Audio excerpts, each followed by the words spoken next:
You can do some pretty interesting stuff there.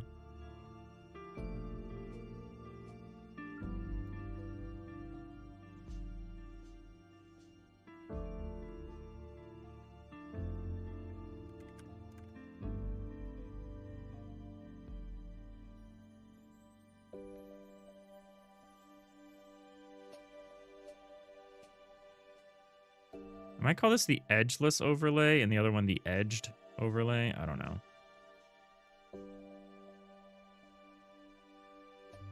No edges or something. I don't know. Sans edges. So use it for cameras too.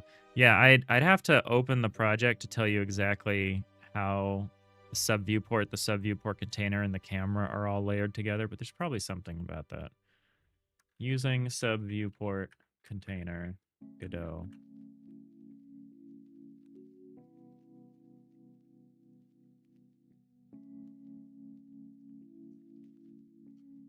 Sub-viewport. Using viewports. So yeah, there's lots of like, there aren't just system references in the Godot docs. There's also like guides about how to use certain things. So I would encourage reading about like viewports, because it can be unintuitive, but once you get the hang of it, you can do some pretty fancy stuff with it.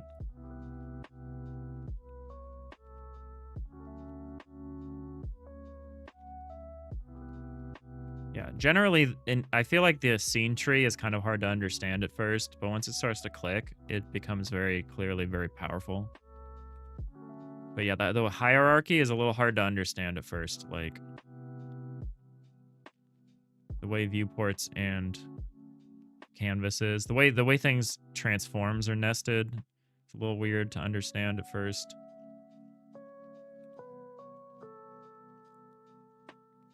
And I honestly have to go look it up anytime I want to do anything with it.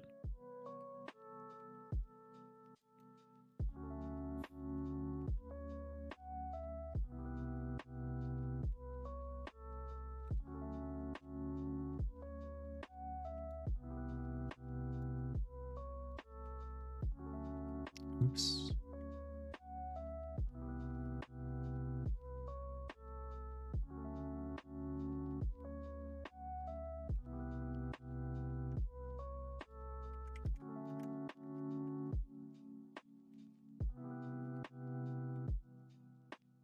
Okay, so we've got our overlays in here now. We can just build them out here. So this one is the bulk X. 16 by 32. So these two.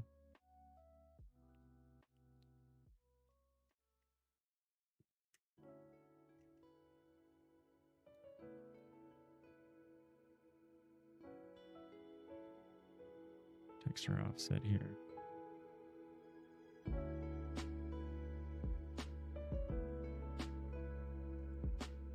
$11. That doesn't seem right.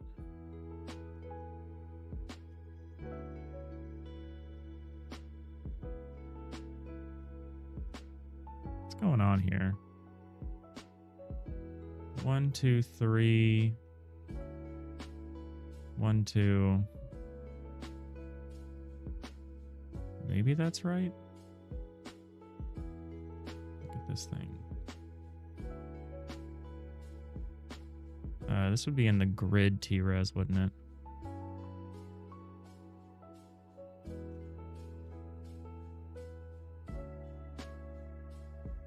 -810. Oh, I'm wrong. Typical. Most frustrating thing is spacing out instead of writing the code inside the curly braces. Is there a way to write it in the curly braces instead of spacing them on certain distances? No. So GDScript is like indentation based. So it understands how to structure the code based on the indentations. If you absolutely... I don't like that either, because I like writing very vertical code. And GDScript does not always let you write very vertical code because a new line means something, and the indentation means something in GDScript. So if you absolutely can't stand it, I feel like you'll get used to it after a while, but if you absolutely can't stand it, you can always try C sharp.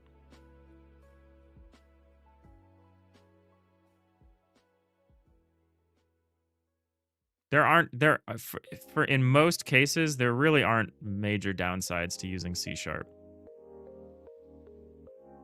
in Godot. Like it usually won't matter. So if that's the language that you're more comfortable in, I would just go for it. But I would at least learn GD script because there are times you might want to use it.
Is 8.2 correct?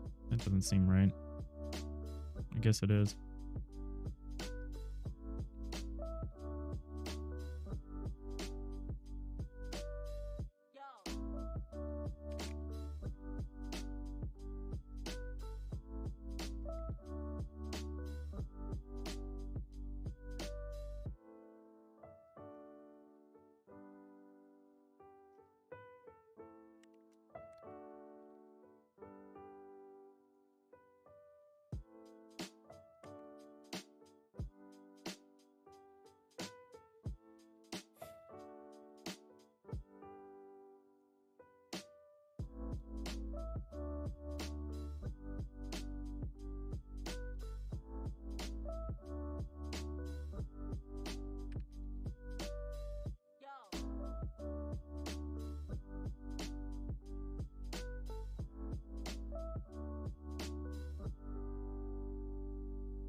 All right, so that's the overlay, the default overlay, the one without outlines. Maybe I'll call that default overlay and I'll call this default outline. I don't know.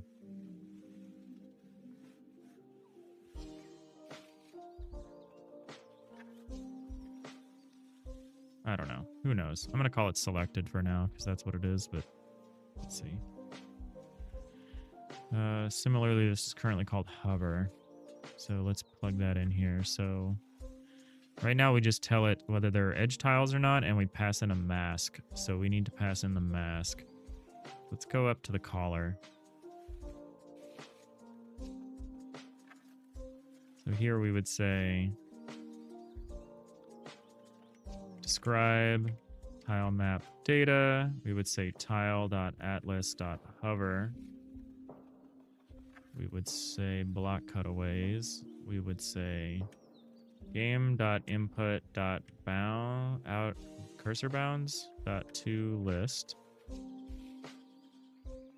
false 2. I need a better node registration than just hard-coded numbers for the tile map layer parents. Need like an ID system. Okay, so that should all work.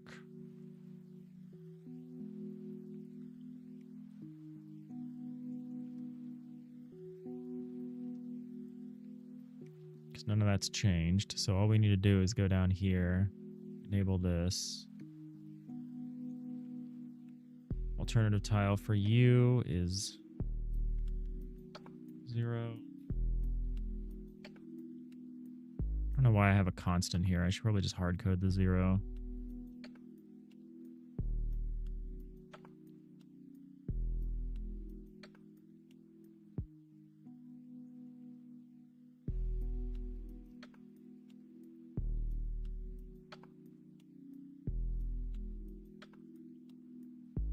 The constant is stupid.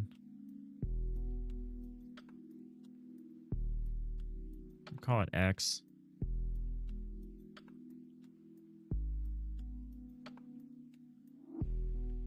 Tile X or something like that.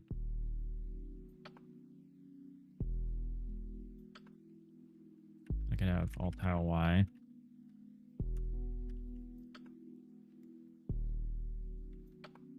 Maybe that's good. Maybe that's fine. Trying to avoid magic numbers, you know. Your alt tile X.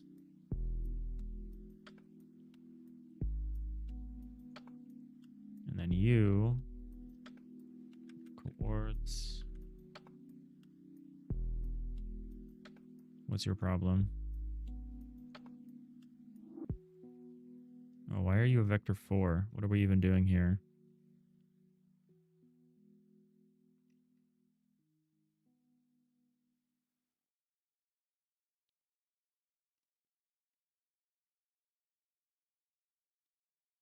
Oh, you're this whole thing, huh?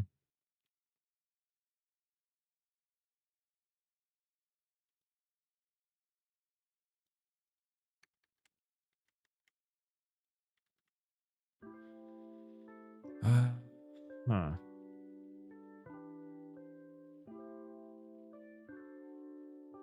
Oh yeah, we're saving the other. Okay, okay. So instead, you're just gonna be.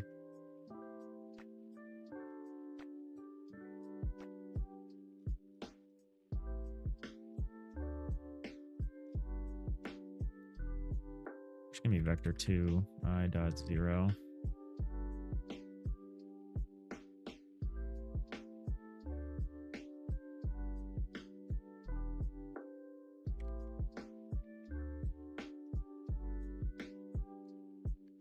All right, if we do this right at the end of this, we will have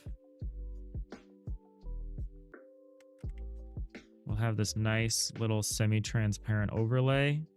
Whenever we start to select something, it'll give us a better idea of what we are acting upon, which is something I need to just always be trying to do. You should always be trying to give the player as much feedback as possible about their actions. That is something I failed to do. Oh, alt tile X is that's not good. Forget these constants. That doesn't describe what we're talking about here. I guess it's gonna be hard coded for now. The alt tiles are useful, but I would like to generally move away from relying on them.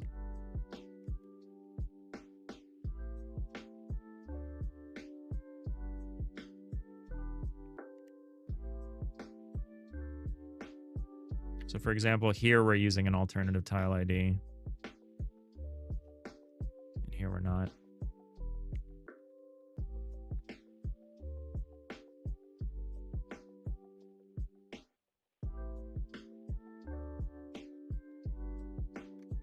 specific to the implementation we've got here. Surely Atlas chords cannot take a vector. Oh, it will. Huh. Oh, it's not an implicit conversion because it shouldn't be, right? Because we're losing, if you're losing information, it should be an explicit conversion. That makes sense. Okay, that's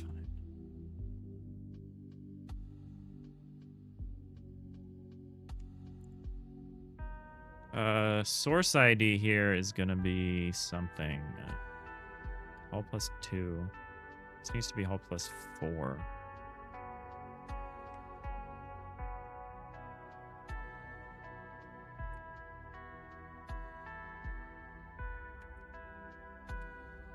There's also a magic number I don't like using.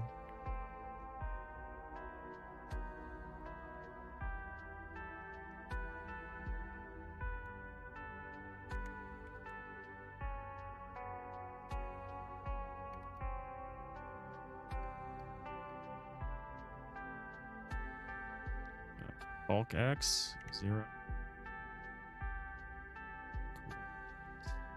Why are you a vector 2 still?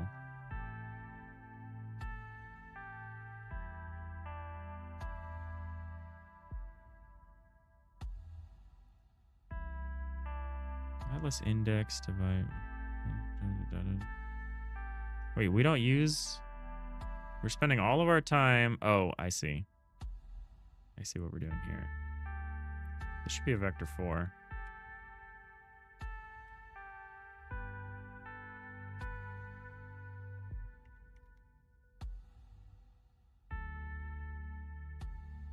This is going to be.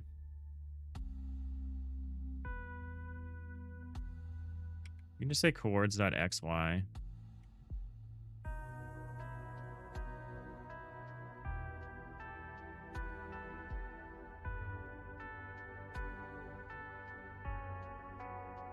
I could have done that up here too.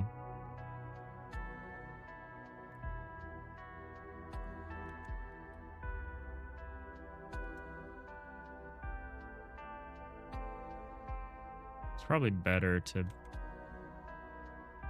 specify, but yeah, it's probably better.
I should have like a reserved sources.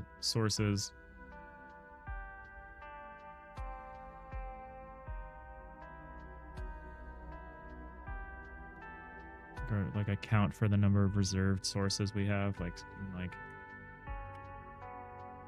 reserved source IDs. ID count is 4.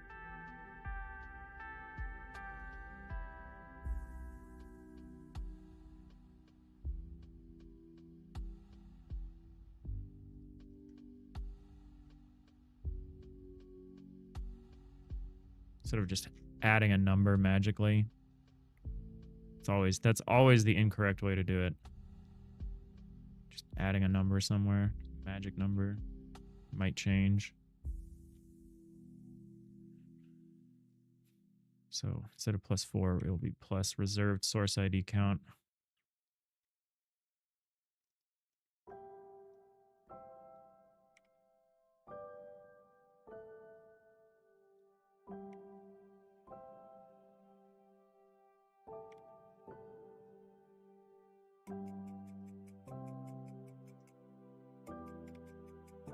Oh, that's not right. Right here.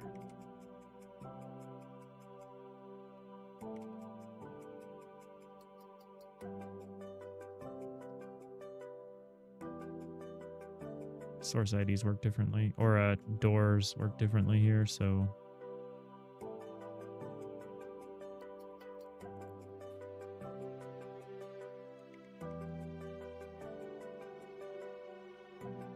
y+1, that is correct.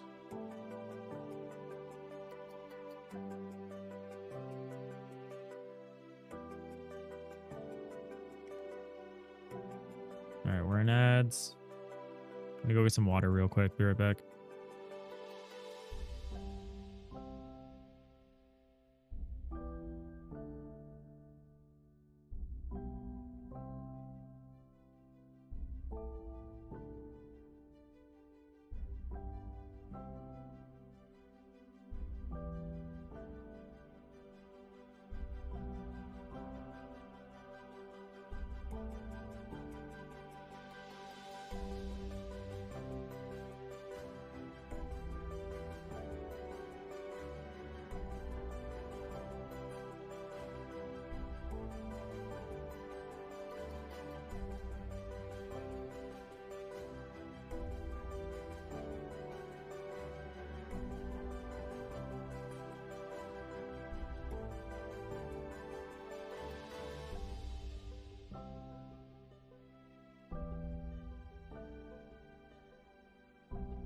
All right, here we are.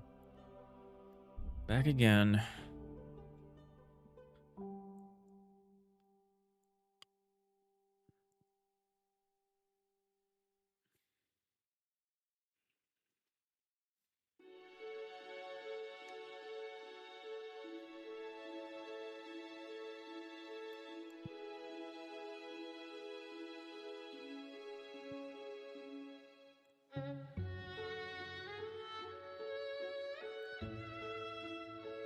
All right, this should work. Fix this here real quick. Oh, there's an error somewhere. Right here.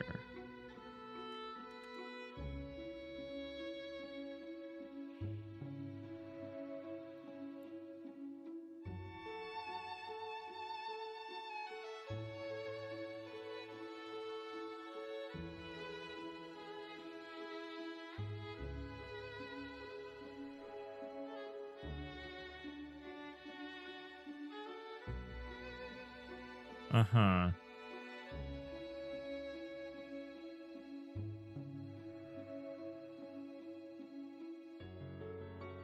Okay.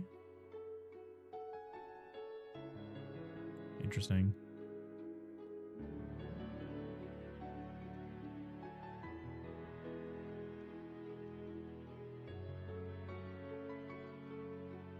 Something wrong with the deck X layer here. Alternative tile 0. Atlas chords is 0. All plus reserved source ID count. Turn new tile key.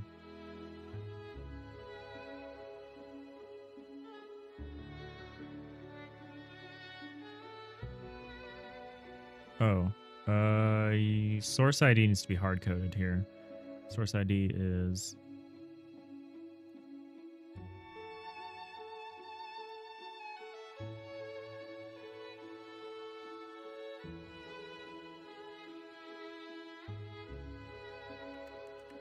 private constant int overlay source ID equals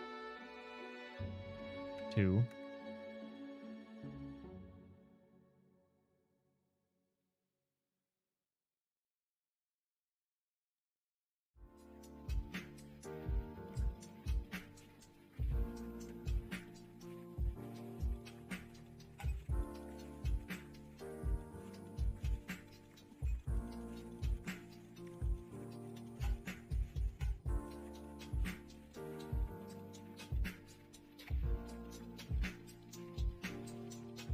God.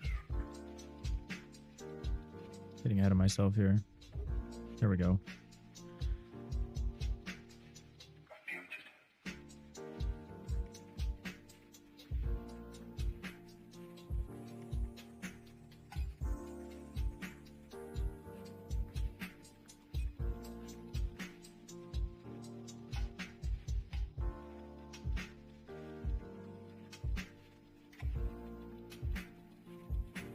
All right, let's see about this.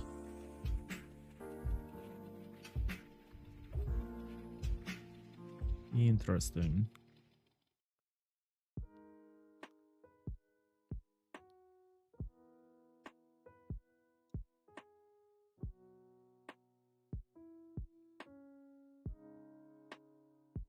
Why are we having problems with the X specifically?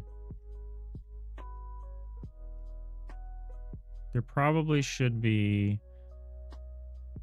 Have I blocked out this?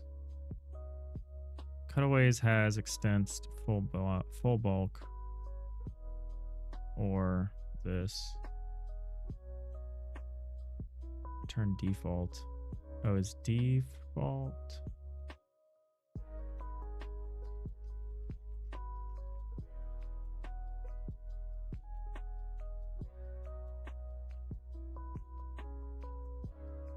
Oh, we could do something here. We could say tile.atlas.hover. Say overlay source ID.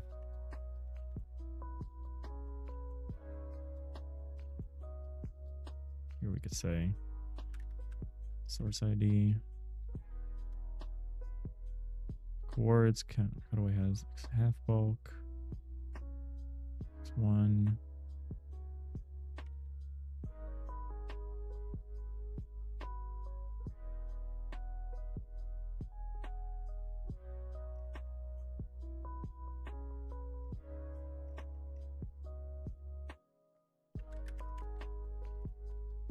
Gotta do something about these tile atlas flags.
Oh, I think I understand what one of these problems are. This, I had a sense that this was wrong. It's not 2, it's -6. I could tell. I was like, that's not the right number.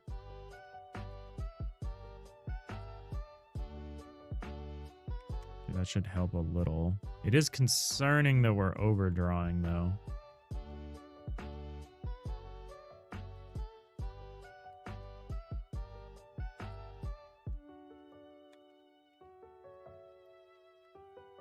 What's this not? If we have a hull and we're not cutting away, return default.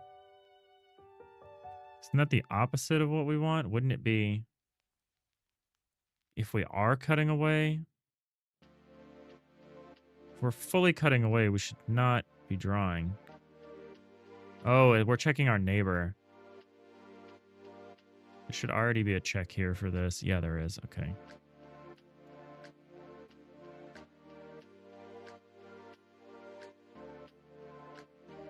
Maybe there's an issue with the cursor bounds that we're passing in.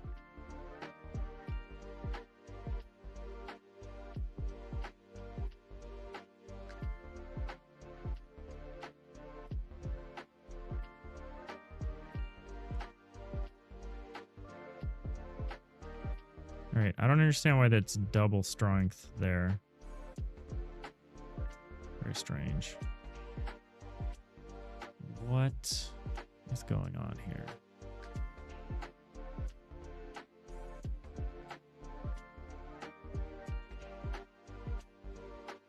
Also, why is it underneath? Why is it rendering underneath everything? It should be rendering over everything.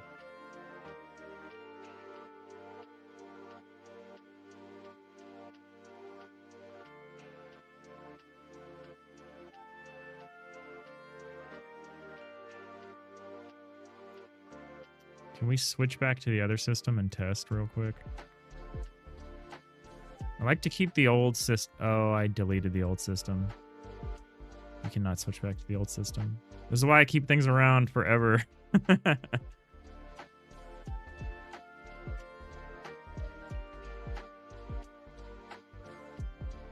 wonder if there's a possibility that I just have a single Atlas buffer instead of 3. Or maybe I could have an XY buffer and a Z buffer. Maybe I can't.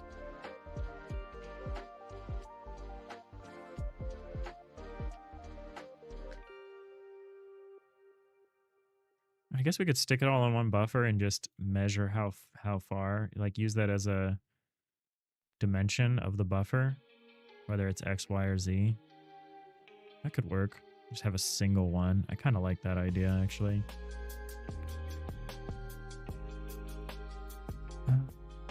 All right. So why is everything so weird? Let's check to make sure we set these tile sets up correct, which I never believe I've done correctly. Source 2, Atlas coord 0, 0, Atlas coord 1, 0.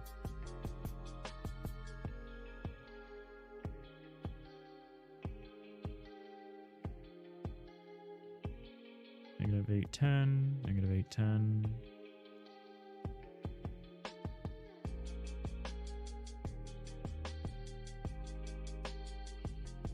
Flip H, 810.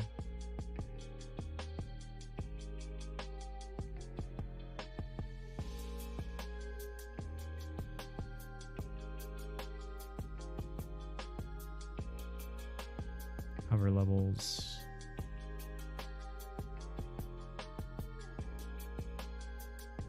Oh, these are set up using the old grid level 0. Yeah. Tile level. Wait, what? Deck layer X, grid layer. Yeah, these. Okay, so we need a level new.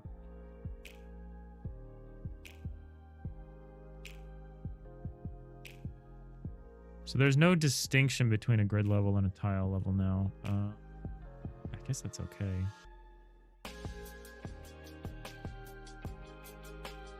There should probably still be a distinction, I guess.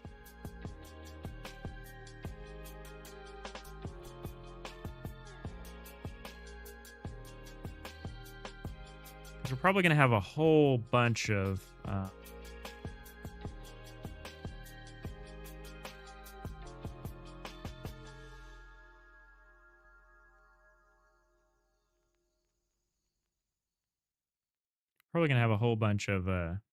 overlays at a certain point.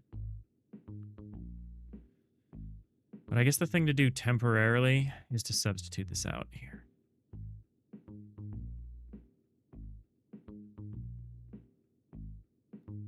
I think what we do is we just delete this and make a new one.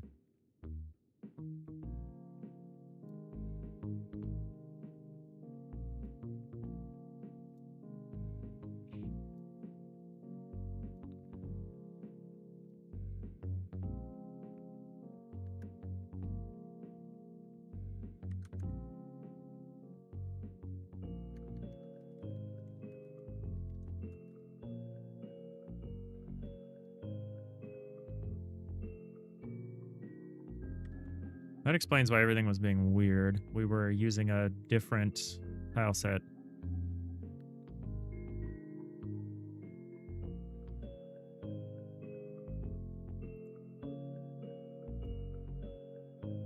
Yeah, this is, there we go.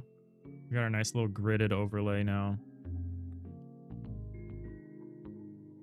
It goes away. And it gives you some feedback on where you're clicking. So we like this. We like this a lot. It doesn't stick around though, because that's not its job. The select. It's the job of the select to stick around. This one just tells you where your input is, what you're acting upon. And once you're done acting, it goes away.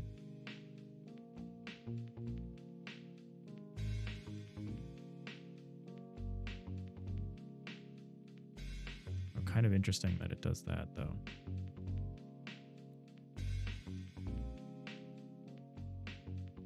Oh, you know what? We're eventually going to want to change how this works. I remember to do. Because right now, if we do something like, if we do a multi-level thing, oh, I guess it behaves okay. The select one doesn't, though. We'll want to think about how to do that. Huh.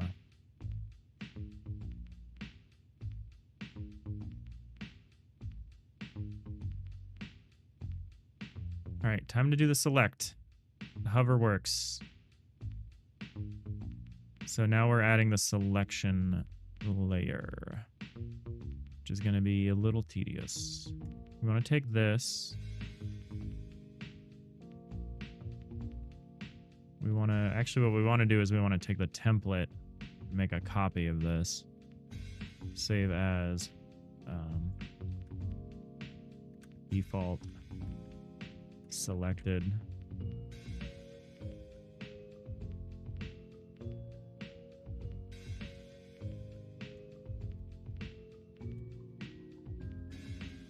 I'm going to change these designations, but not right now.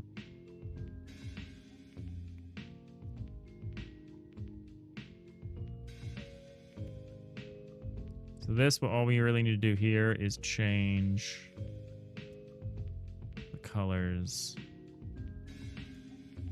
So what we want to do is we want to replace the texture here. Oh, these are all hard-coded here.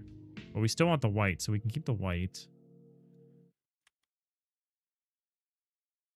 Is this white? No, it's like a dark gray. So first thing we want to do, we want to replace that. From all of these. This could also...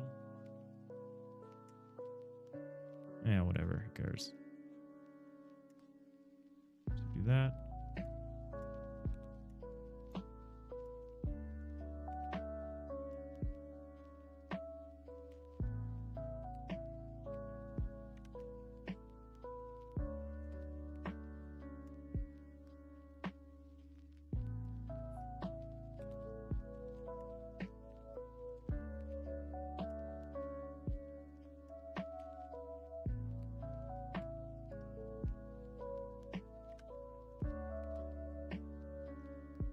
All right, now what we need to do is we need to replace this gray with a transparent color.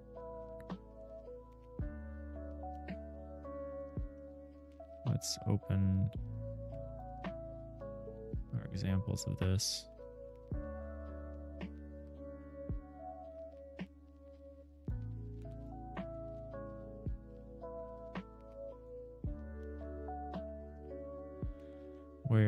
Where is our example of this?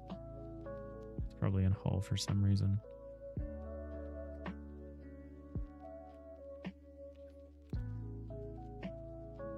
We'll default.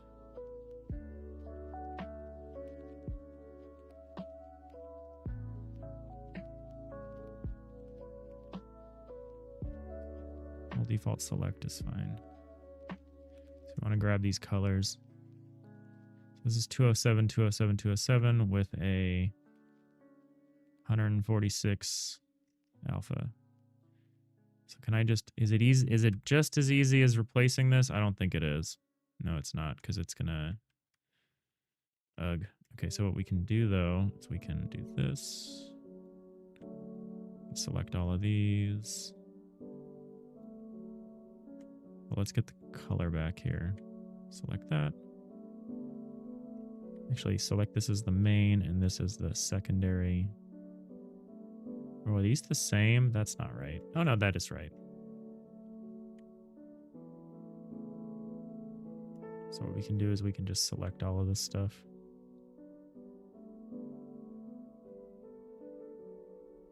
Select all of the grays here. Delete them. Oh, not delete them. What we want to do is we want to do this. And then what we want to do is we want to do this. Did that work?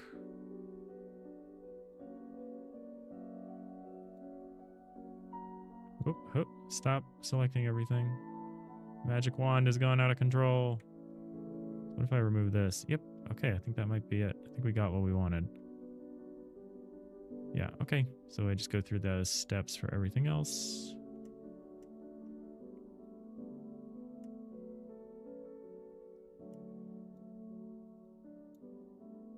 And then we've got our semi-transparent selected overlay.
I think I'm going to make a...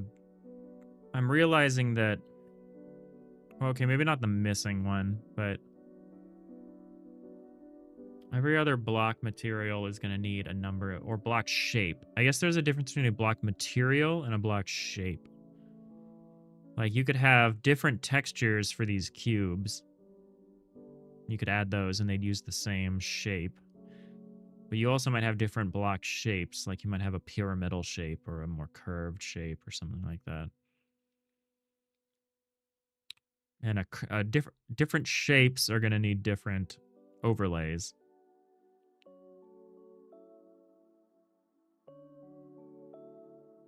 But not different materials. Different materials don't need different overlays.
So I don't really need a mid for the select. No, I do.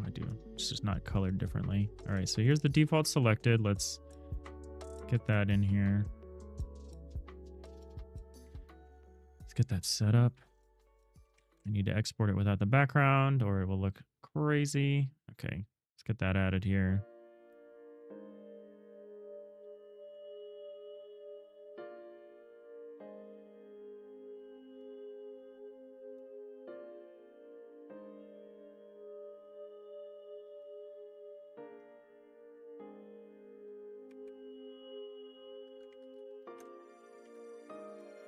Default selected.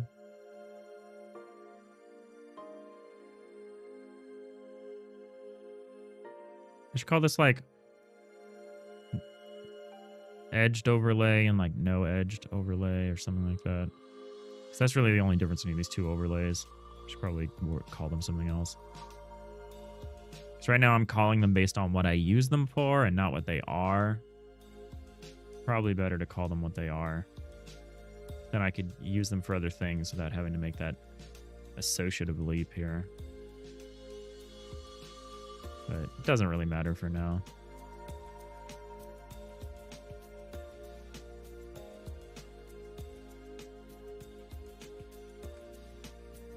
The fact that I want, you know, this stuff to be moddable, I do want to make it clear what it is and how we use it and how it's organized, and I want to be very clear about all of that. But that's a nice to have, not like a must have.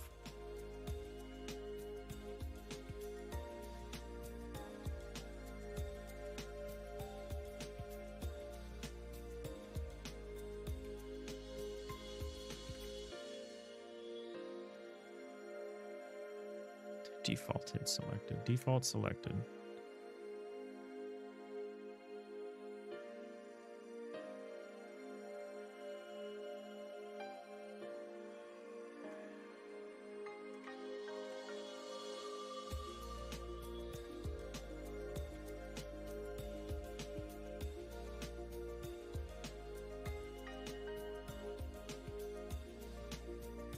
Eventually the door proxy thing, I think we're going to stop using the alt tile IDs that are the alt tiles that are like red as the invalid. I think we'll start doing that for all tiles at a certain point, because at a certain point we're going to need to evaluate whether a construction is valid and can be published as like a ship, which means it needs to follow certain rules. But I'm going to save that for that analysis. I'm going to save that analysis for later. Although, not that much later, you know? Relatively soon. But we need to make some changes to the buffers that contain these block constructs before we can do stuff like that. Oh, so this is the same deal. I need to delete this, copy this, rename it.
All right, set this up.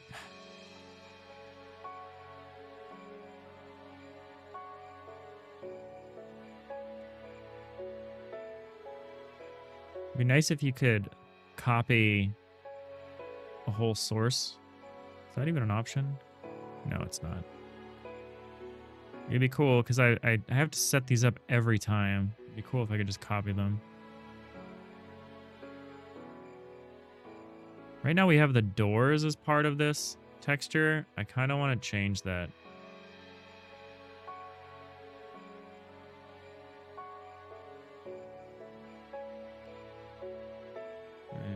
Wouldn't matter. I should change the arrangement to buy a little extra space in here. So right now we have these gaps, and the gaps are not super useful because they're not next to each other. But if I could change that, which I could because these are arbitrary. This is an arbitrary format. I could add a gap that I could use for other things, and we could fit stuff in there. Instead of having these separate tiny little textures, we could, which you can't even see because they're semi-transparent. Could like fit them in the bigger, but that doesn't really matter. I'm still tempted to do it, but it doesn't really matter.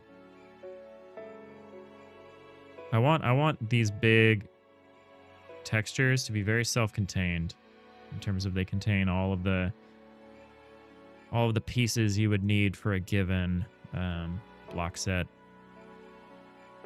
And then you could add more of these block sets depending on what you actually use.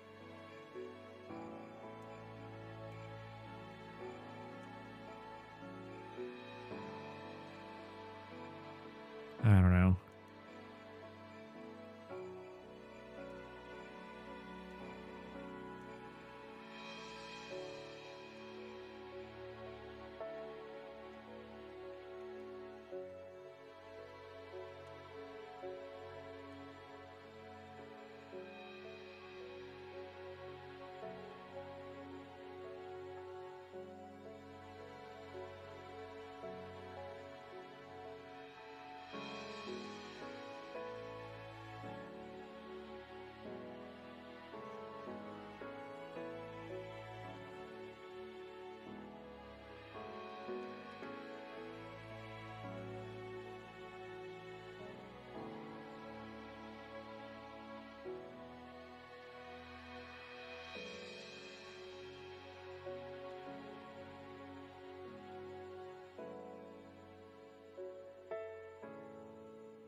Hope everyone's having a nice Saturday here.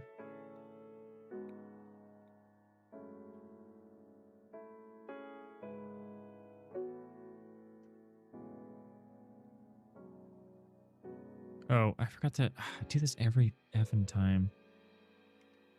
Undo, undo. Keep forgetting to add the margin.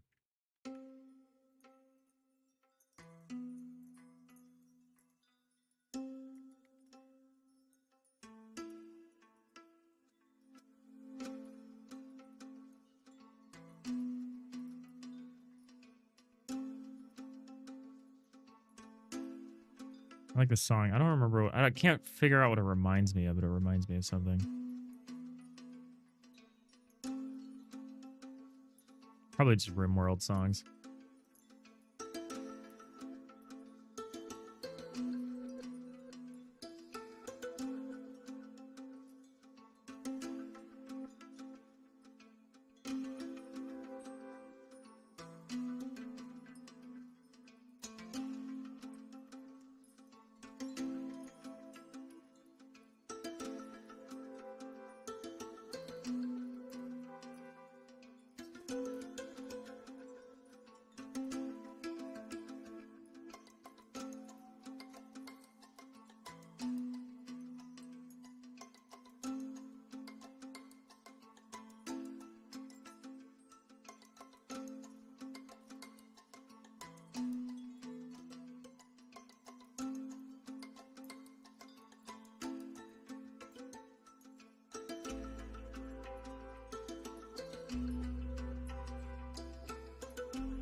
What size is this file?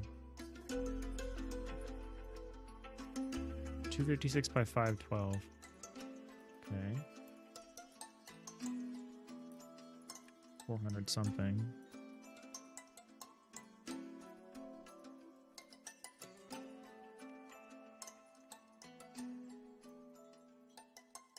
$480. Okay.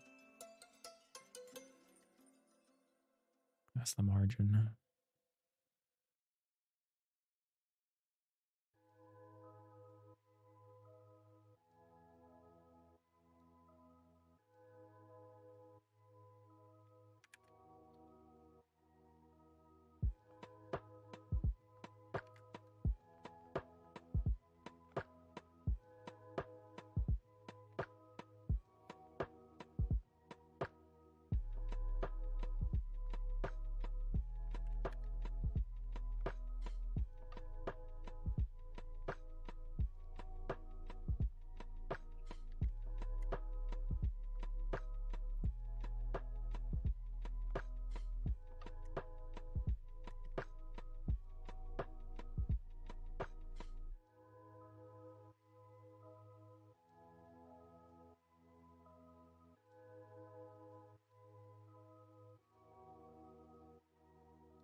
Right, almost there, I think.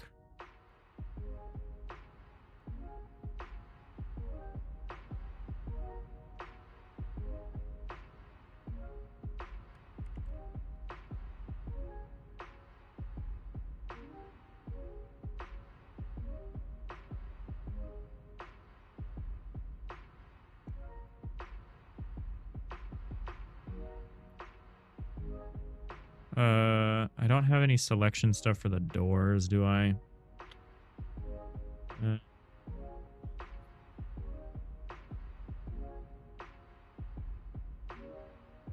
How did I handle that before?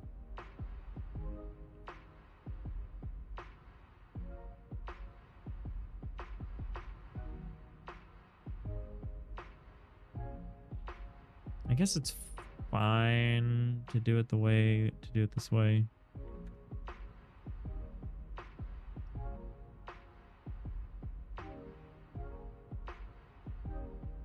Because only in the editor mode does the selection overlay actually stick around. When you use it in play mode, it will go away and all that will be left are the things you have selected.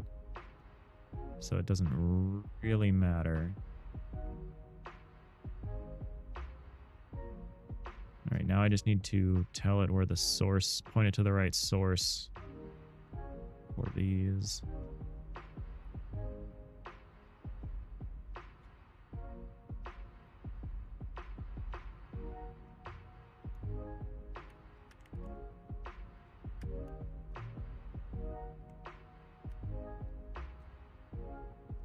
So what is this going to be? It's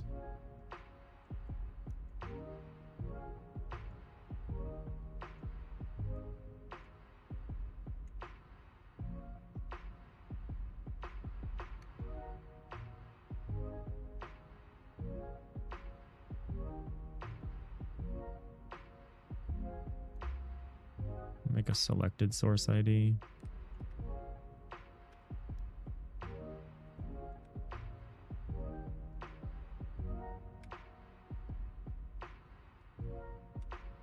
Selected source ID is 3.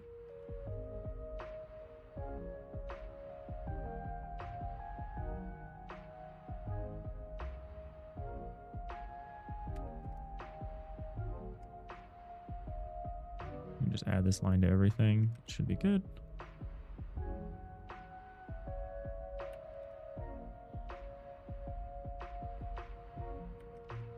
Oh, I guess right now doors are not going to be selected because they aren't also bulks. That's the thing that we need to change. But we looked into it yesterday and it would involve quite a bit of messing about. Oh, why? Oh, because I hard code this.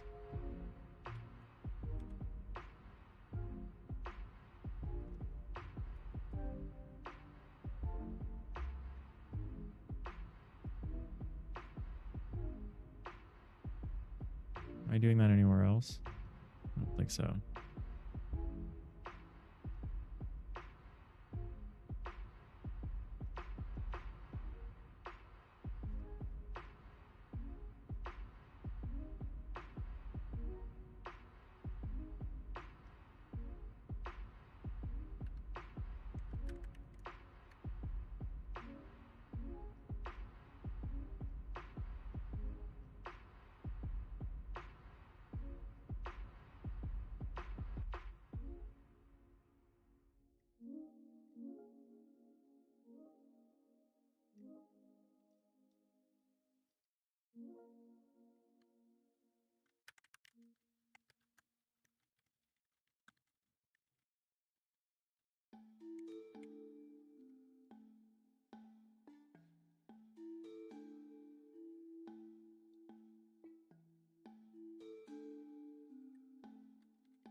All right, this should work now.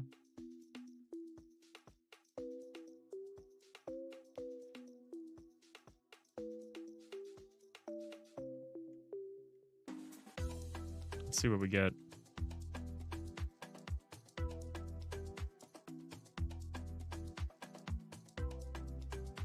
So I make a bunch of stuff.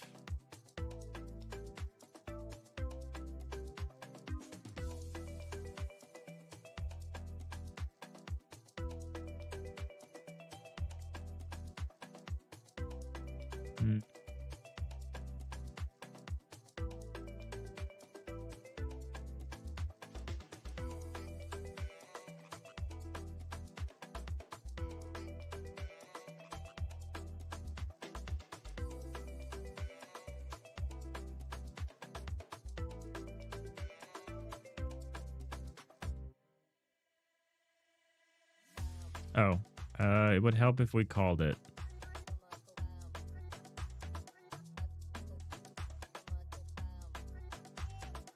So we want to say if game.peakState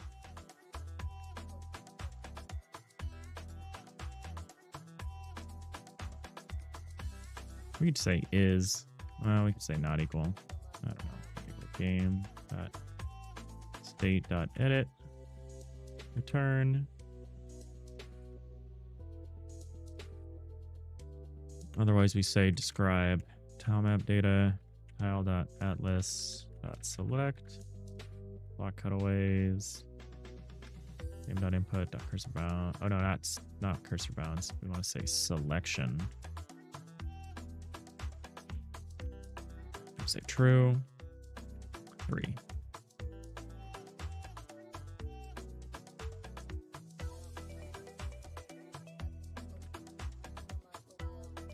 All right, now this should draw the selection layer when we make a selection.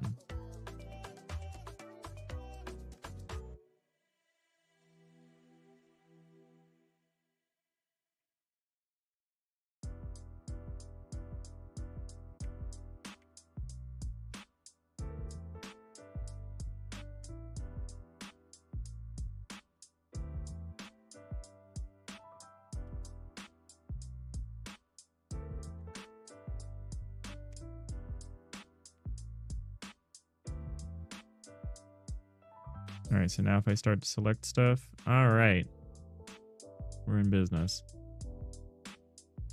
So we get the hover overlay until we lift, and then we get a selection. There are some exceptions, which are awkward. Like if we, oh, what's going on here? That's wrong.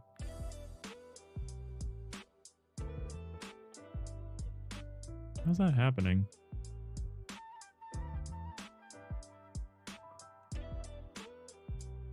It looks like the offset is wrong slightly.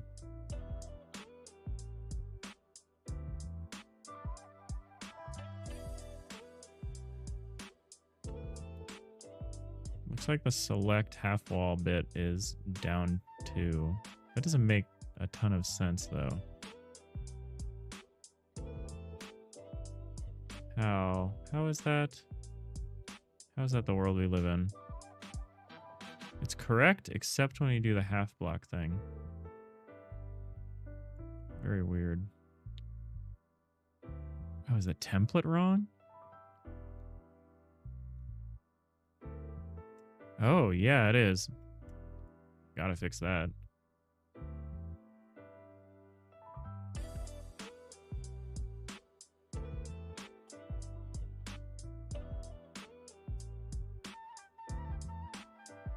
Up to 1, 2, 2, 2.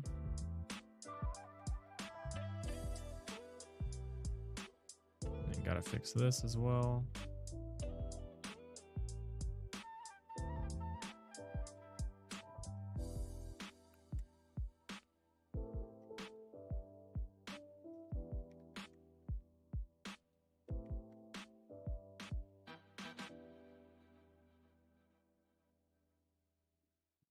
Let's try that again.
Selection overlay, let's go.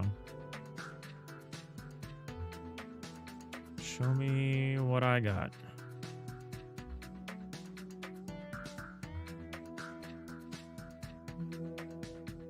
Whoa.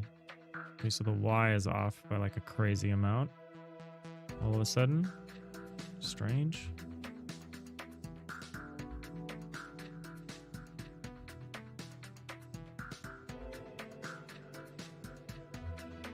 Why is it working here, but not here? Why is it working on the inside, but not the outside? Very strange.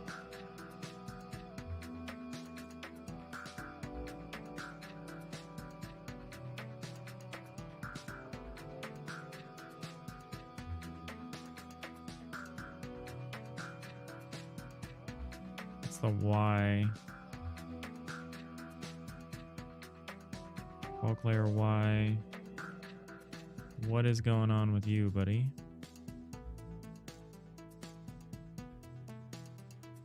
Eight, 10.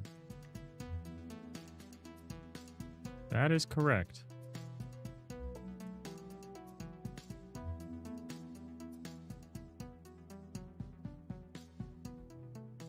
Oh. What? I don't know why it's not showing me the texture origin.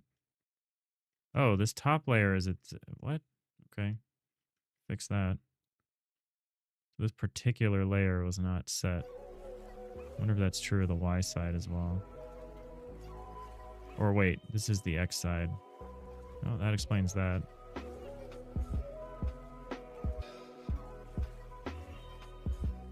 I missed a bit when I was setting these.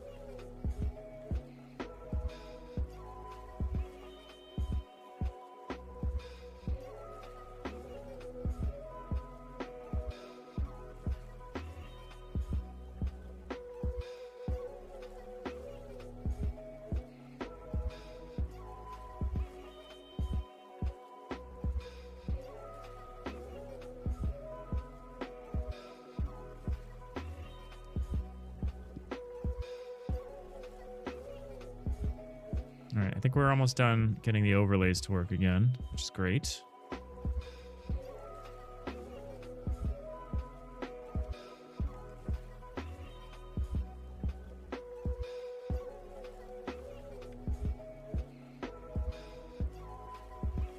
Ooh, I like that. Do you see that, like, that transparency pass-through thing? That is nice. You can kind of see when you're selecting behind a wall. I feel like I didn't used to have that, but I like that.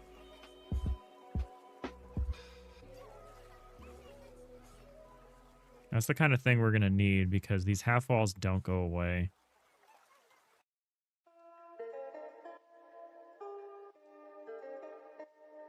So we're going to need a little mechanism to see behind them when you select stuff and things like that.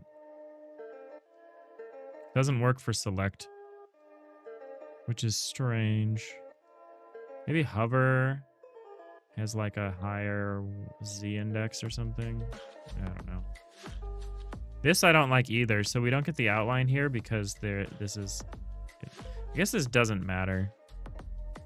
I want to fix this. I want to add like an outline to the top there, but doing so would be so much work for very little gain.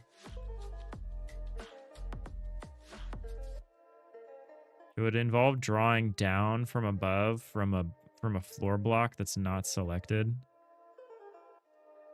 and adding just a little edge from there. I really don't want to do that.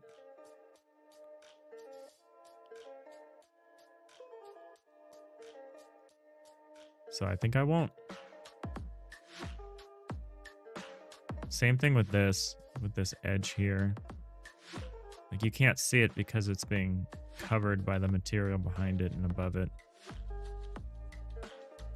And like ideally though, you'd see it. I think at the moment it would be kind of a pain in the butt.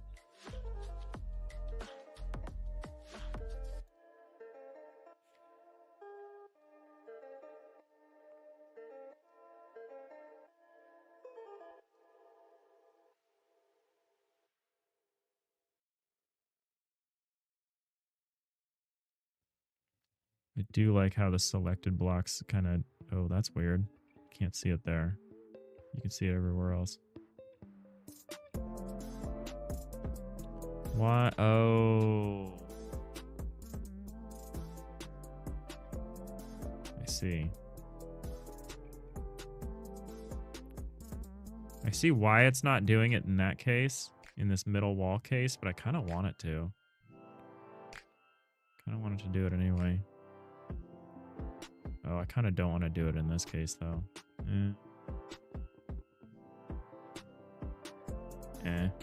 This doesn't really matter. Whoa. Not allowed.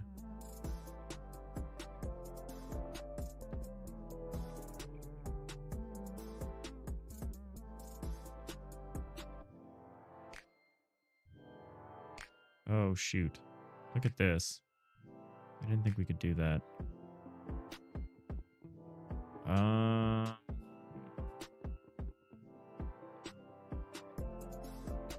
This is why...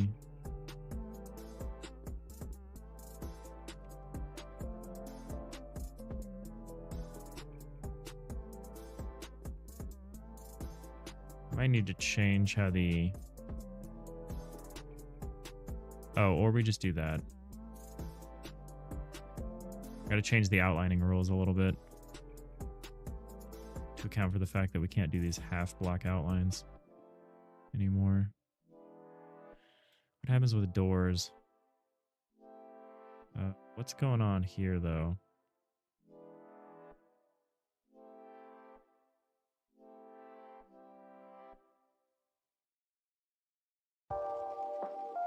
Where are you? Why? What?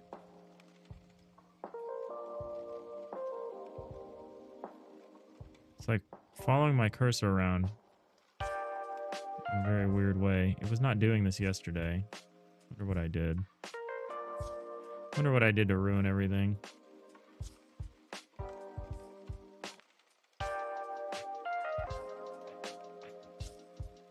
Oh, what's happening? It's not letting me select. Not letting me select past a door for some reason. Oh, is there something weird about this material back here? Is this not a room? No, it is. What's going on back here? Well, there's something weird going on. I can select all this stuff just fine, but for some reason when I try to select part of this door, it fails. I wonder why.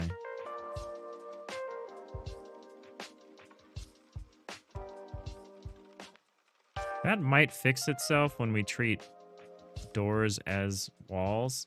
I think that's the next thing I want to try to do. That's going to cause a lot of consequences, but I think ultimately we need to do something like that.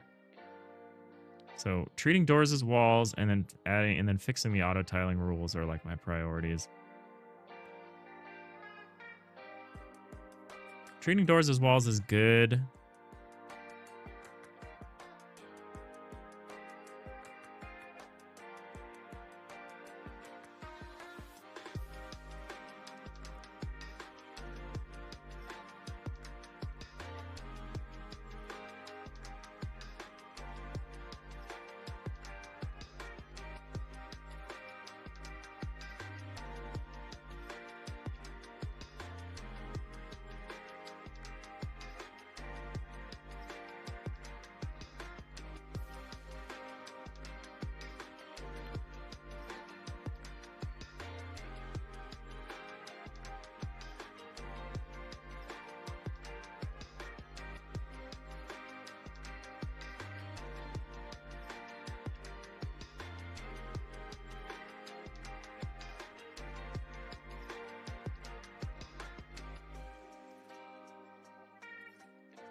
All right. So the thing I want to work on first, well, we can get rid of this code. We can get rid of this as well.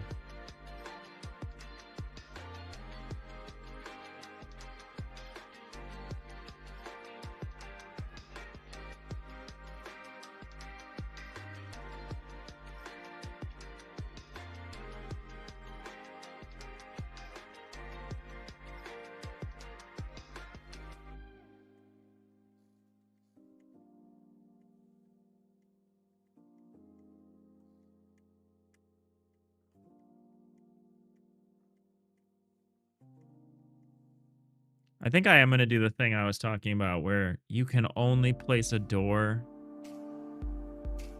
on a wall. I feel like that is the easiest. Well, easiest. I feel like that's the most consistent way to treat this.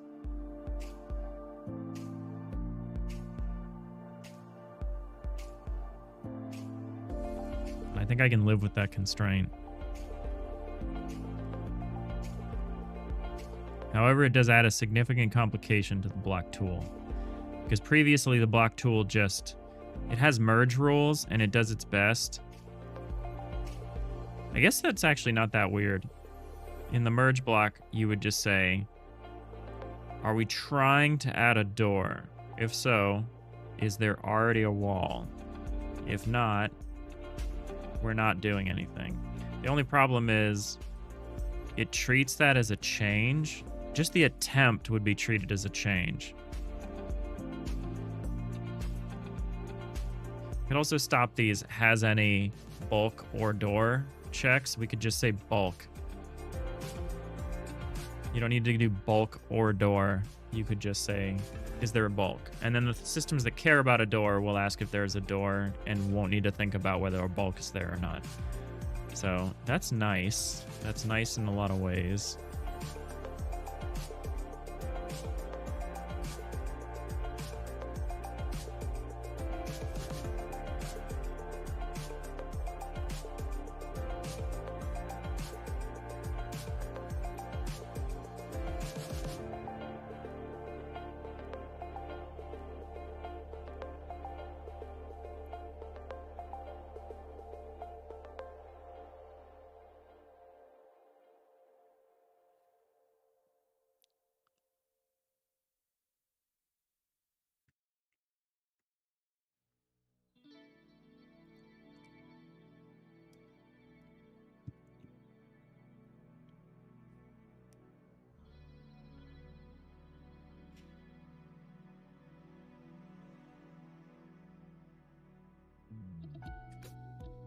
I actually want to replace this palette tool icon here, kind of.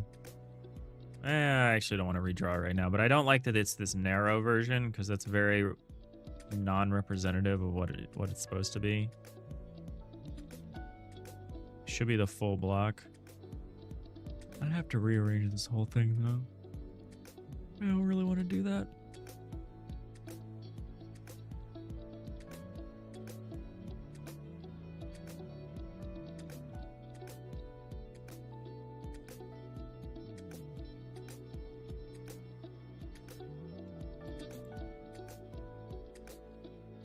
I think eventually these will like lead to like pages of variations. So if you like click the wall tool, it will show you like all the wall combo blocks or whatever, or all the individual wall blocks, and this will show you like the wall floor combo blocks or something. I don't know. We have to think about this palette editor thing a little more clearly. Let's try to stay focused, Dave. I say to myself.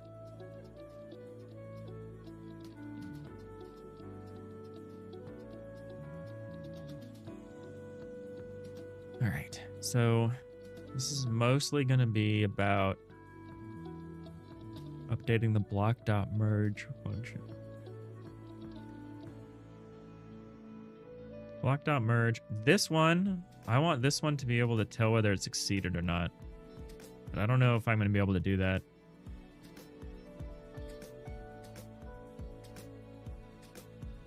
I think for now we're just going to have to... We'll just have to continue to register attempts at making a change. I guess because an attempt at making a change could be partially successful.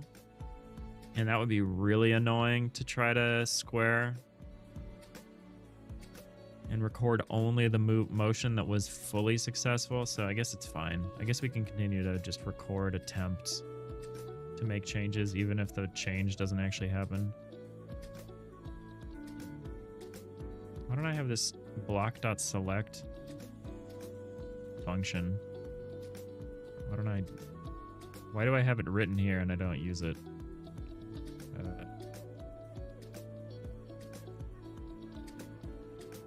Where do we do selections? select. Select blocks in, deselect blocks in.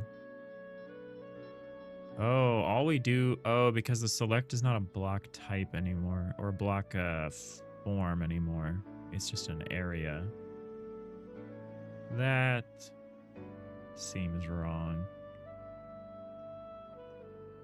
But we'll just let it be for now. I mean, it's definitely better to only be tracking an area or a volume that's been selected, but we'll see.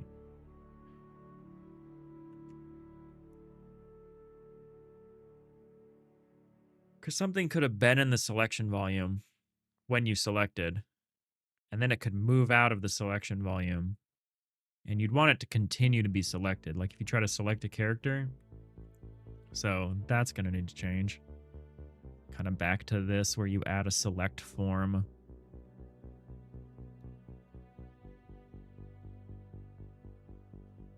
But let's not worry about that right now. So instead, what we want are these merge and erase functions. Erase is whatever. Erase we don't care about. Merge is the interesting one. So what we need to do here is we need to say incoming form switch.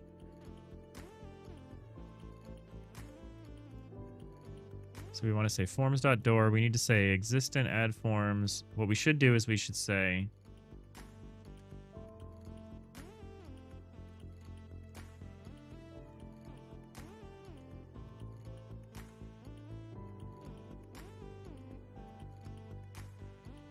so form a door by itself. Incoming form. I don't know why I have this. Oh, maybe because of... I wonder how this is going to affect the copy and paste mechanic. So we switch based on the incoming form, but what we need to do is we need to say... So we can get rid of this line because this line makes no sense. But what we need to do here is we need to say existent dot form dot has, or we don't say form, we say existent dot has. It should probably be turned into has form.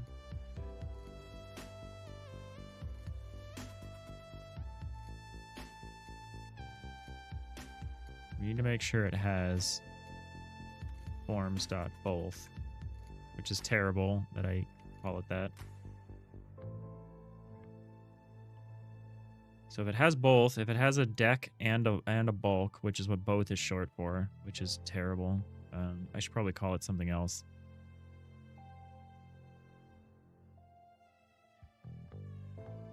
Also, I apologize for my intrusive L when I say both. So we'll say existent.addForms.door. We don't need the remove forms.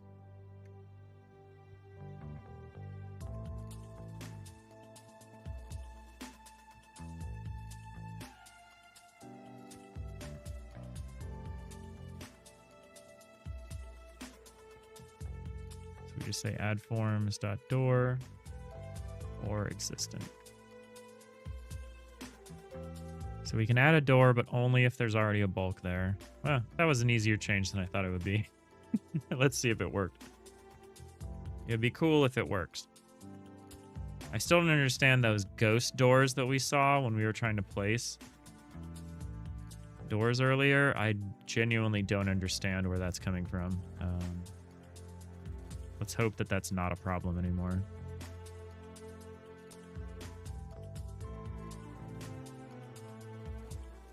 Really want to handle these corner cases. I do not like seeing these little dots everywhere. But it's okay for now. So let's make this like this. Make some walls that we can put doors into.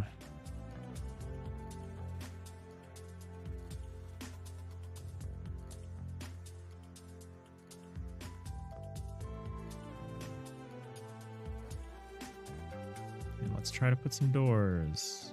Whoa, crash. we got? Describe tile map data, get door tile. Wait, why are we having a bug here? Exception. Argument range out of valid. Oh, we are not expecting to have bulk and door. This is while we're trying to do a hover. Interesting. 3D read only, door tile, all inner, mass count 1. Parameter atlas. Actual value was hover. Specified argument was out of the range of valid values. Where? Where though? Right here? Tile.atlas.block, tile.atlas.hover, tile.atlas.select. Oh, is this a combination? No, you're... Oh, I commented this out. Oops. Oopsies. Wait. This should never get called. Oh.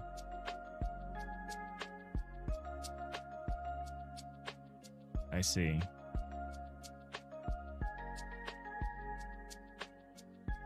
We need to carve out here. So we need to say... Where's the describe tile map data function? Here it is. So tile key, tile, whatever. So we need a thing here. We need to say, you say if tile atlas is not block. Oh, here we can say tile.atlas, or we can say atlas is equal to tile.atlas.block.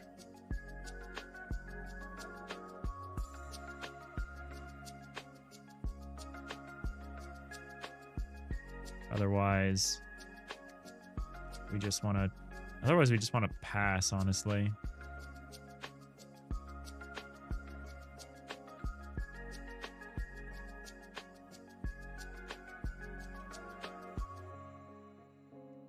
Otherwise, we could say return default.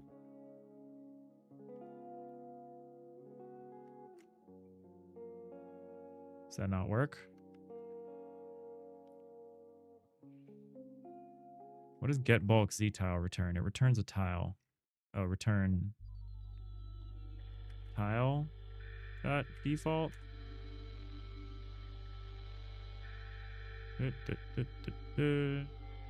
Atlas is tile. Atlas block. Because the select and the overlays are going to be just handled by the bulk overlays, because doors are now going to be treated as bulks.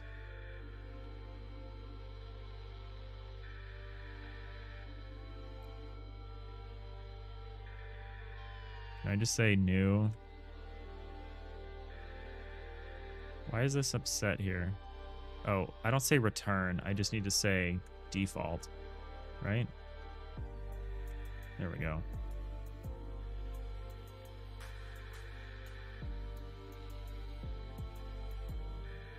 All right. Okay, that's easy. That should fix that. There are a bunch of places where we refer to tile door forms. I guess that shouldn't break anything, but we should probably eventually clean that up.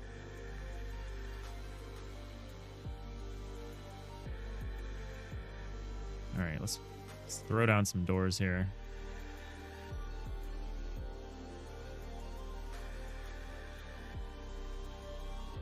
All right, come on, mouse. Come on, mousy.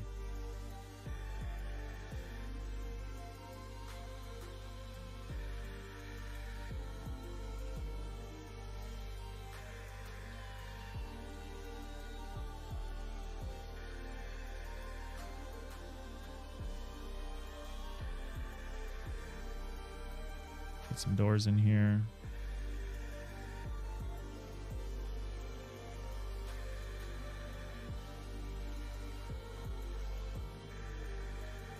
Okay, what if I try to place a door here? Haha!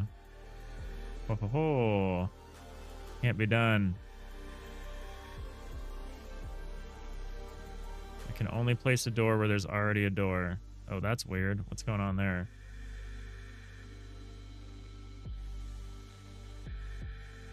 The heck is that?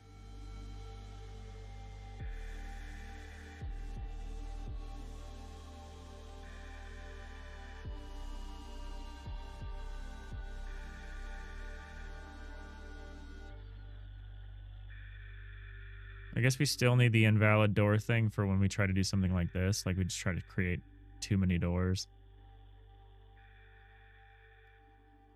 But what is going on here would be my question.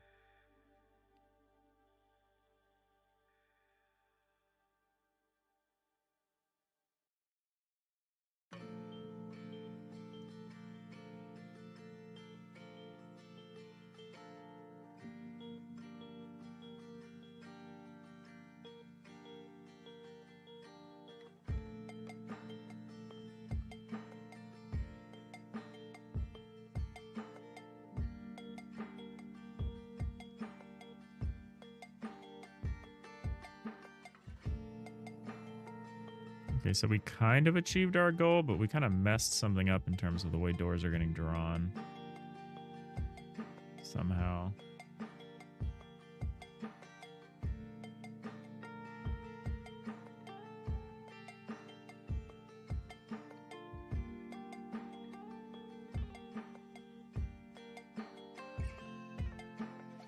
Don't understand how we could do that, but we clearly are. But we did fix the outline thing on top, which is good. We did want to fix that. I think this should switch to a missing block when this happens, because we just can't render this. I think we need some kind of block invalid or block missing or something like that. I mean, we have that, but I think I need to use that. I think I want to use that in this case. Because it's like, we could have a quad door, we just don't. We can't have a quad door. I didn't say anything. I don't want the goblins to know that we could have a quad door here. All right. Why is it like shuffling over though and taking up all this space and rendering so weirdly?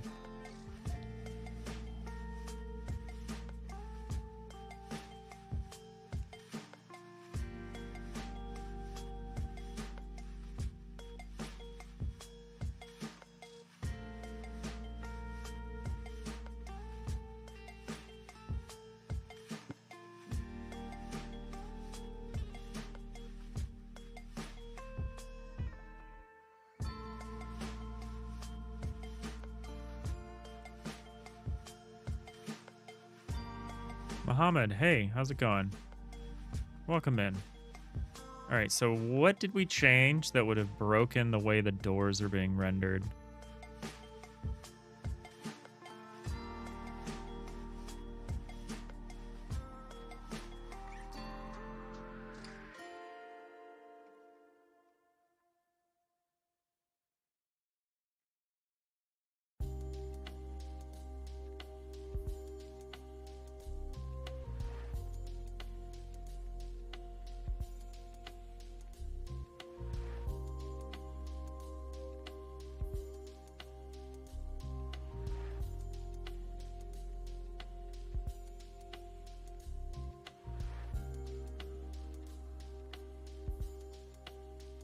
Tired, but cool. Is that Python?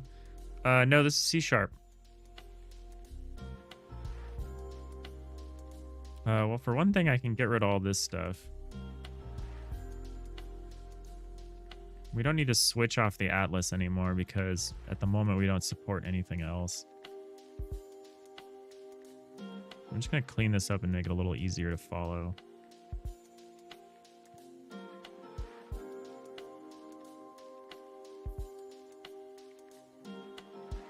So right now, because we're treating doors as a kind of block, we don't need to also handle the overlay on the door. The overlay is handled on the wall. So we can just get rid of all this nonsense, significantly simplifying this.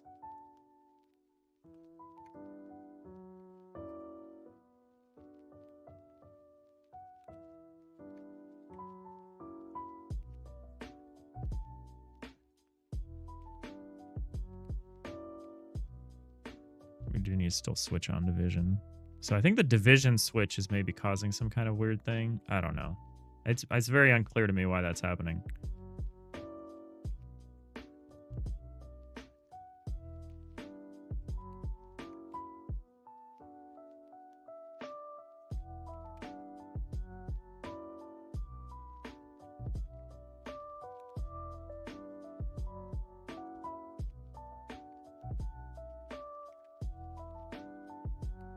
Are your streams Python sometimes? Not really. If I'm doing a game jam, we're using GDScript.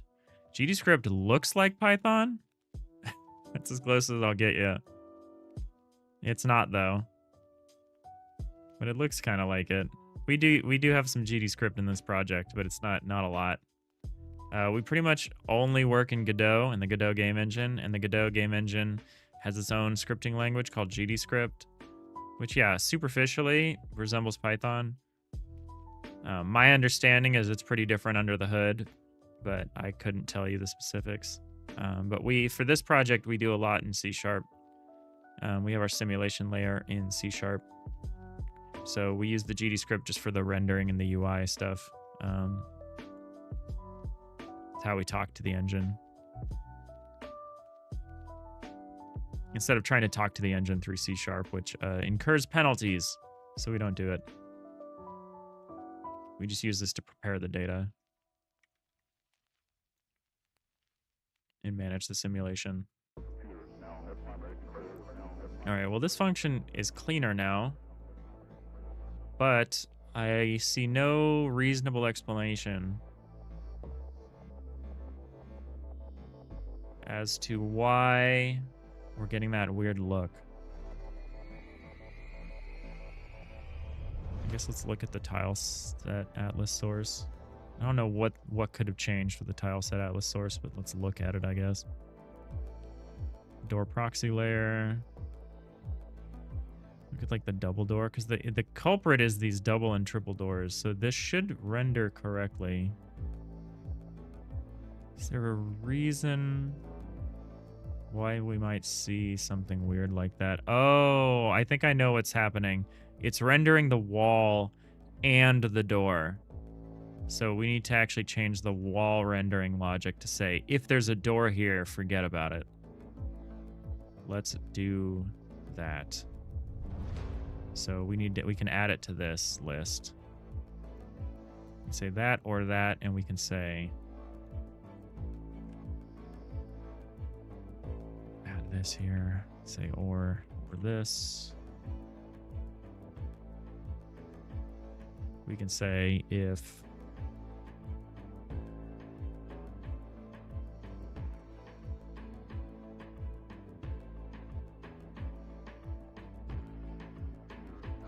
I don't really want to reference the block buffer here.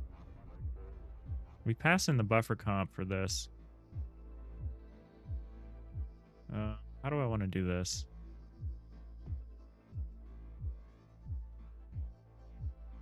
Maybe I can do this above. Do we have it? Do we have the access to this up here? Because what we would want to do is we'd skip the whole bulk.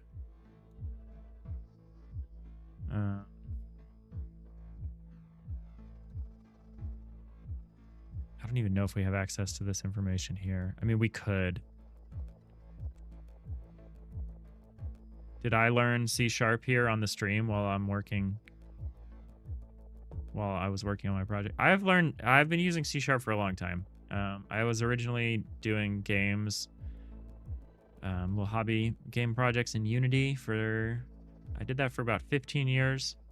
And then 2 years ago, I switched to Godot for reasons. And have never looked back. But some of the stuff I'm used to doing kind of stuck with me, I guess. Especially some of the more data-oriented stuff I was doing at the end with Unity's dots ECS. So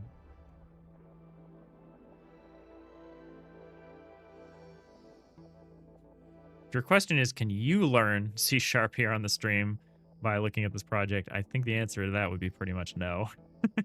I'm not particularly good at writing the code. I'm a solo developer, so I do everything. I do the art, I do the sound, I do the coding. So I don't really see myself as any one particular discipline.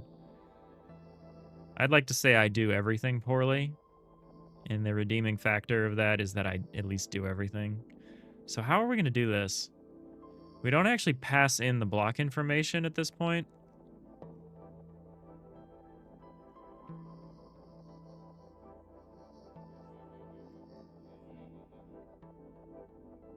We have the hull data.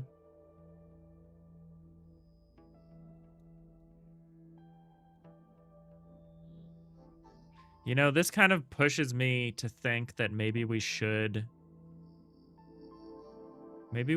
treat the door proxies at least as just a... No. It needs to be its own layer. Yeah, we need some way of early outing here if we are... Do I know? I don't know. Janko Latito. Do you know? Because I don't know.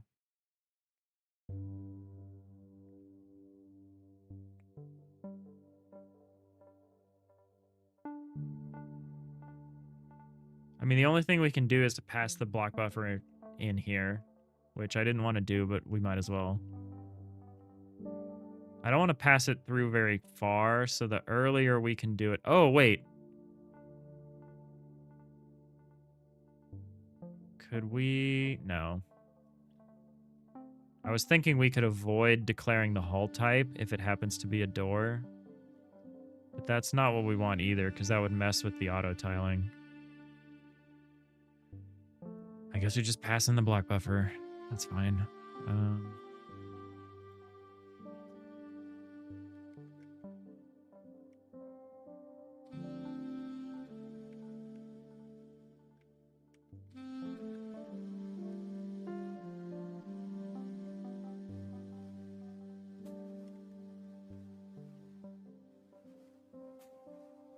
We just say blocks.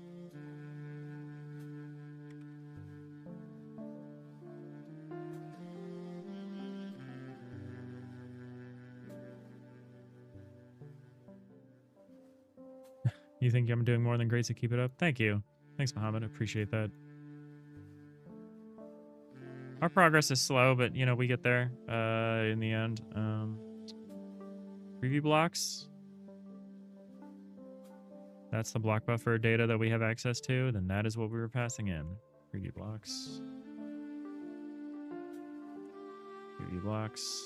So now we can at least ask, you know, is there a wall here? Is this wall a door? If so, skip these. In the same way that here we're like, don't do this.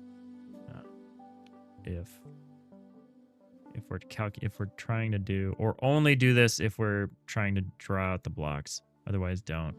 Similarly, we actually need to do the same thing here. We need to say Atlas.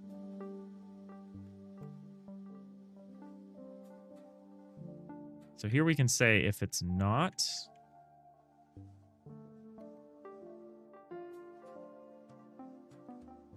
The tile atlas block. If it's not the tile atlas block, we can just do it just fine. If it is, then what we need to do is we need to ask. Actually, let's do it like this.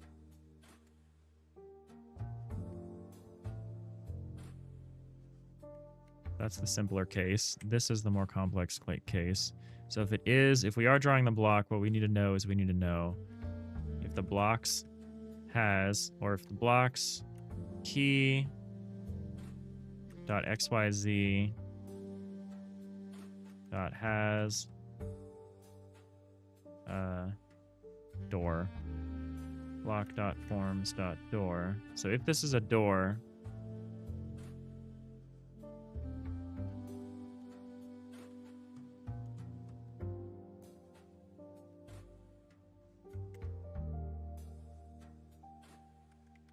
and we return the default. Otherwise, we do this.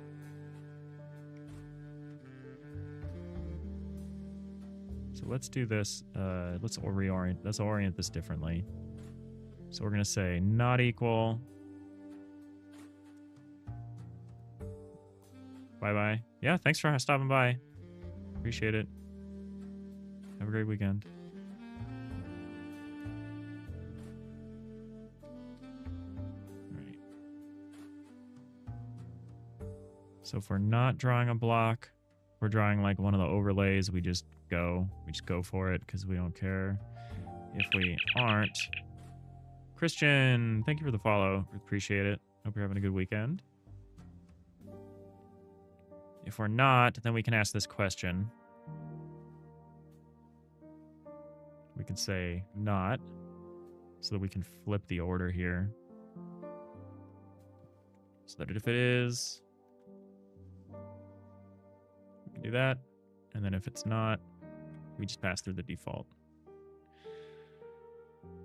And that's it. That's how that should look. That's kind of silly, but I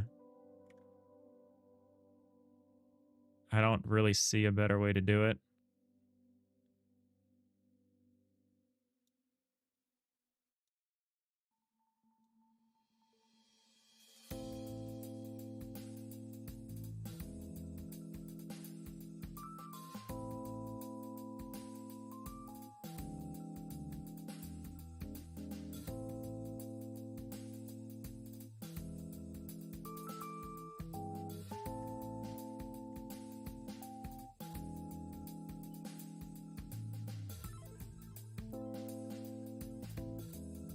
The annoying thing is that this evaluation is consistent for all of these. So maybe eventually we split this up so that we can handle that whole group together.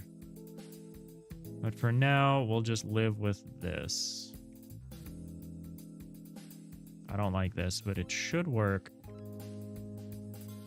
It should solve that graphical issue we were seeing.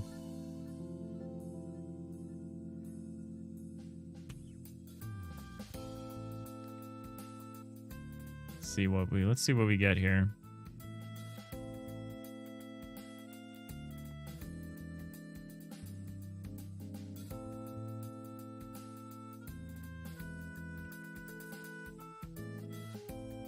Oh, that's weird.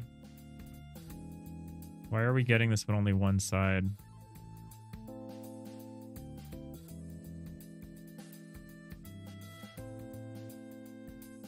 Oh boy. I clearly messed up the Y side for this. Guess I shouldn't just blindly pass stuff through. Tile key .w bulk X. Atlas is not equal to tile block. Get oops. Get bulk Y tile. Buffer comp Y. Get bulk Z tile. Buffer comp Z.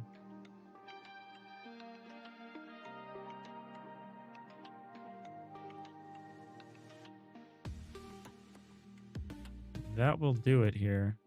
Maybe we split these instead of calling them individually like this. Maybe we handle each layer group together somehow. I don't know. I don't really care to optimize this that much at the moment, as long as it works.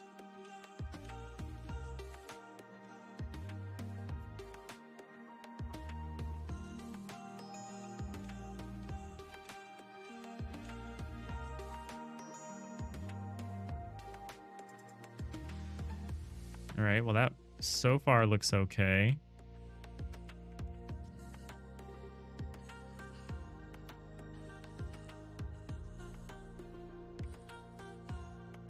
Add these walls.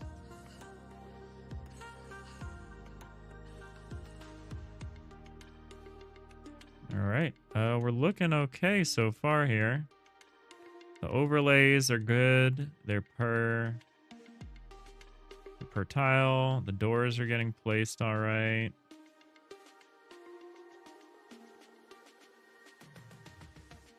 There is still this. I shouldn't... man, I wonder if there's a way around that. I would like to switch to the invalid block when we do that, or the missing block specifically, instead of this. I don't like this. Buggy Burrow, thank you for the follow. Happy Saturday. Hope you're doing well. All right, this is cool though. So we can only place doors on walls, and that is nice. It kind of dirties up the action history at the moment because the action history system can't actually tell when your action succeeds or fails. So that's not great. This transparency thing is kind of weird. I don't totally understand what's happening. Some of this door transparency stuff. But the selection works okay. It's kind of weird that you can select part of a door, but again, when you're in play mode, that doesn't matter. Kind of weird that you can see through the walls as well. But also kind of neat when you think about it.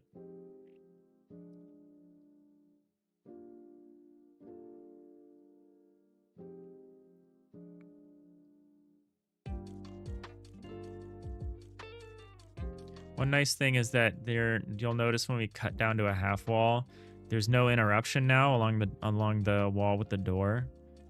It's clean. I mean, it's hard to tell, but I can see it. There's no black outline specifying where the door is. It just treats it as a continuous surface, which I like. I kind of want to dither this interior dark gray space instead of leave it flat. I'm kind of interested in doing that as a stopgap until we like maybe texture it or something. I think that'd be interesting. Oh, what's going on there? Huh. It's hiding the floor piece. Oh, because it thinks it's a door. Dang it.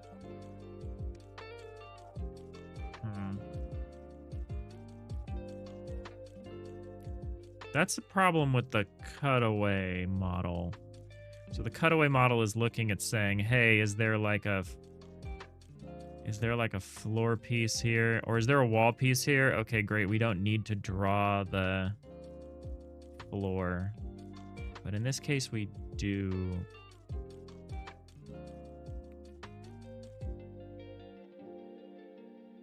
That's the deck Z layer. So right now we're saying like, is there a wall above us? Don't draw it. What we need to say is there a wall above us and that wall is not a door? We can add that rule. That should be pretty easy. That's just in one spot. What you making here? Buggy Burrow, we are making like a block editor tool that we're using to build like an isometric FTL-like kind of game. Like a spaceship management kind of game. And it's this kind of isometric 3D or isometric 2D look, but in the space is 3D. Like you could see we were like building layers and stuff. So we're building this system that we can use to edit these constructs and render them as if they're 2D. So where is...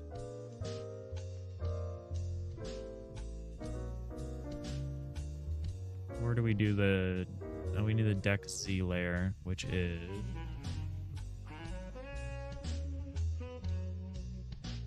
Is there a reason these aren't static functions? No reason. I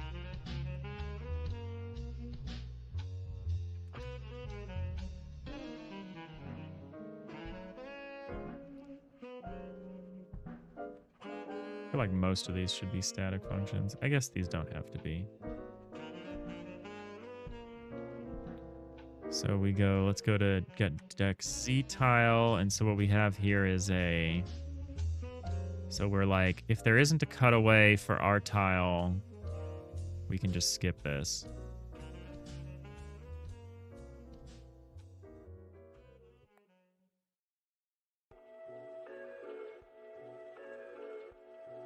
We need to say that, but we need to also add and not, oh,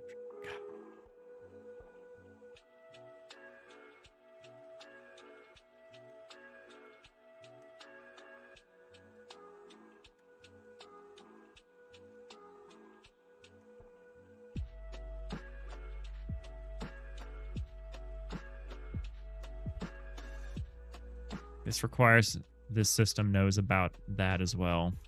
I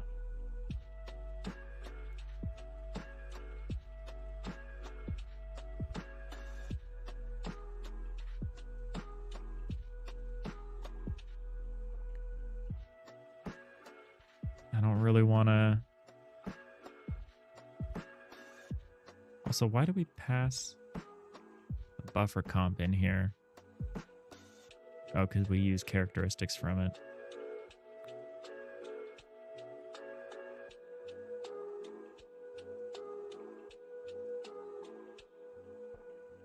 Okay, so this would require us to pass in that buffer as well, which is fine. Buffer 3D, read only, block, say blocks. So what we want to do is we want to say and not blocks key.xyz.has block.forms.door. So it does have a door above it. It doesn't matter if there's a cutaway or not. Or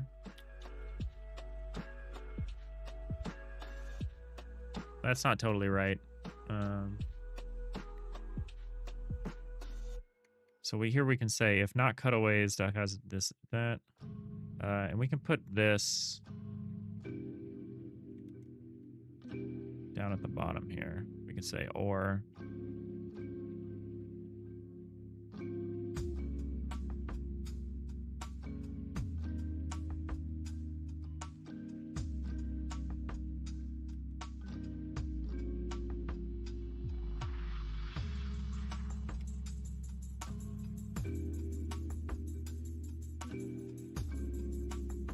Hold on a second. So if there are cutaways, if there is a full deck cutaway, then we do want to return default, kind of no matter what.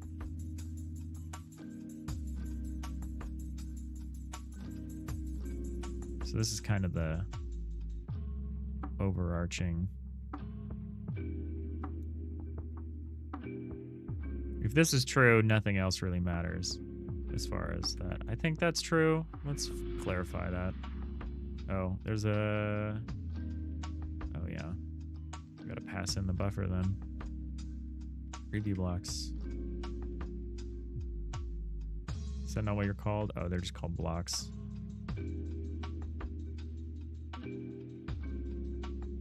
Buffer 3D read-only block. Is that not what you're expecting? Buffer 3D read-only blocks. Oh. Put you here. In that order. Should be good.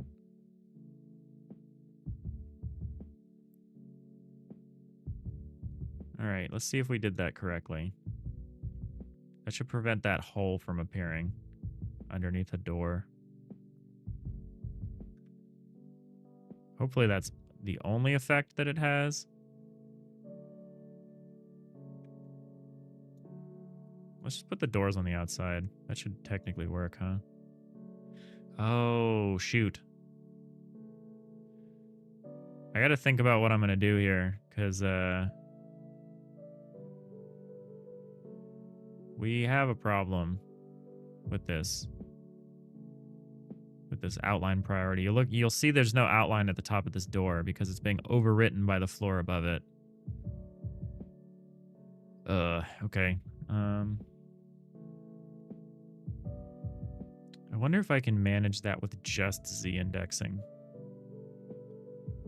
without breaking absolutely everything.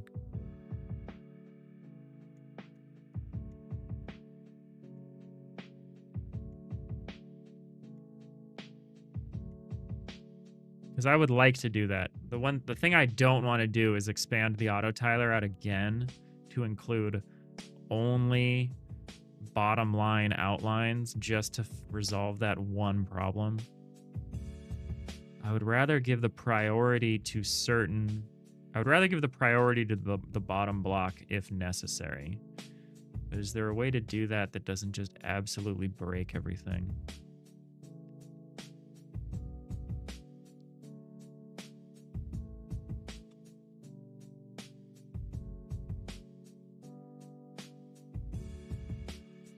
I'm gonna have to think about that. That's gonna be a tricky one.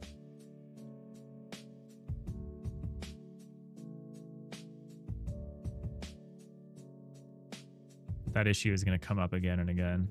All right, so what if I put a door here and then I try to cut away here? Or that's not the right direction. Cut away this way. Okay, it fixed that issue. Cool.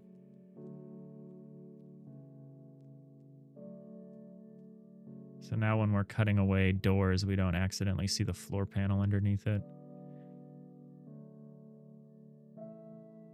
Yeah, we need to address this prioritization issue.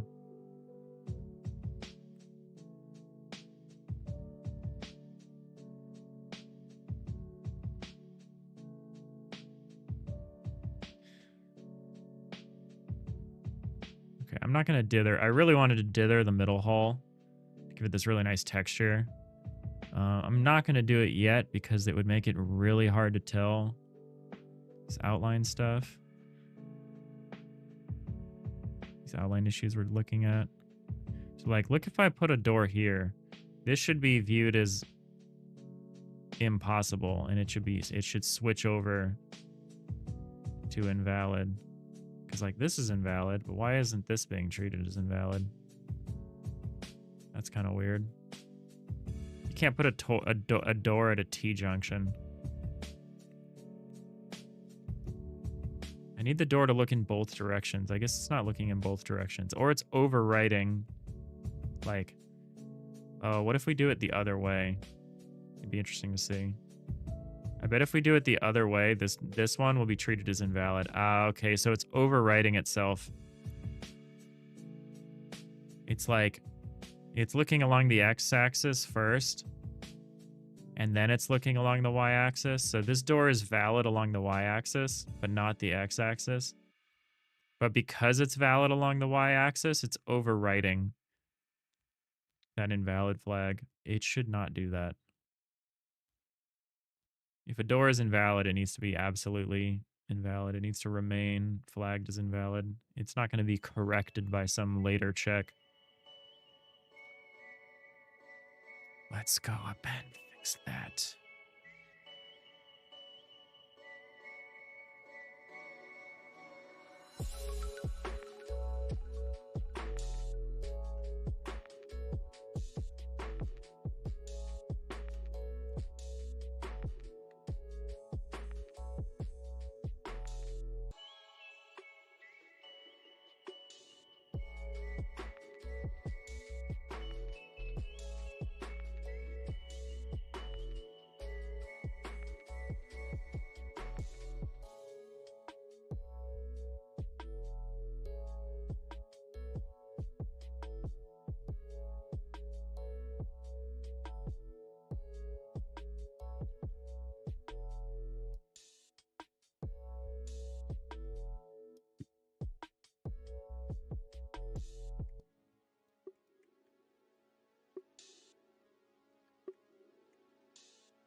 All right, so what's happening here is we're getting down to this part.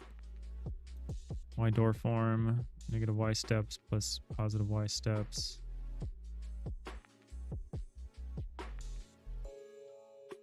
So else if door is invalid. So if the door is invalid and we get to this part, if the door is already invalid after the X steps, we should just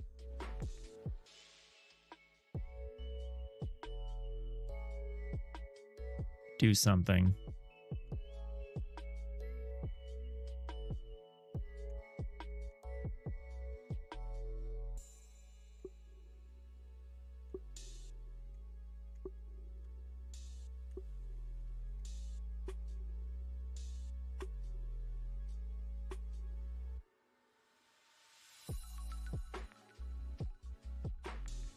I guess we do want, there is a difference between an invalid door block and a missing or an invalid block in general, I guess.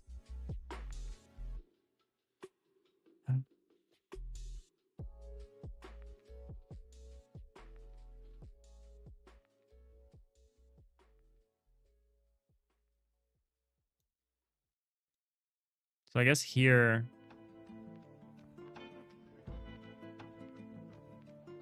Oh, no. This should be protecting us against this issue. This says the door tile is the door tile with form. If the X door form is not single, then it's a Y door form is not single, then the door form is invalid. Oh, if the door...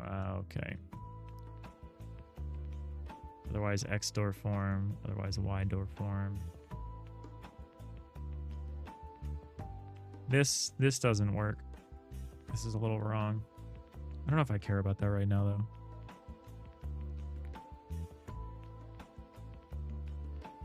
Oh, well, we got a lot done today. Can I fix this in a quick second?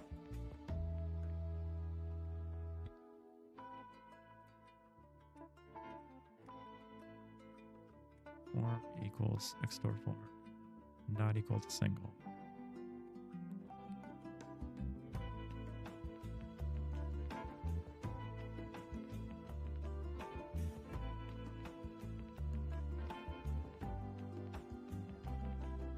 I think this is the branch that's not working. But the X door form should have just been... Oh, no, it's this branch that's not working.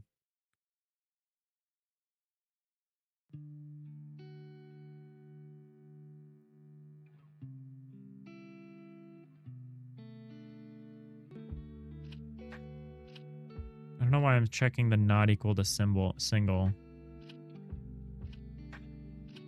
So what it's basically saying is if both of these doors are either not single or invalid, it's definitely invalid. But this door form, if this door form is invalid and this door form is just single, then it will overwrite that and it will just say, okay, then our door form is single. So I guess I'll do this. I'll say X door form is equal to door.form.invalid.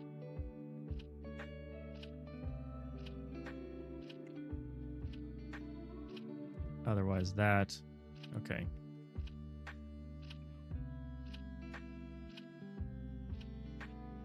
All right, that's it. That works. Also, why is this here? There we go.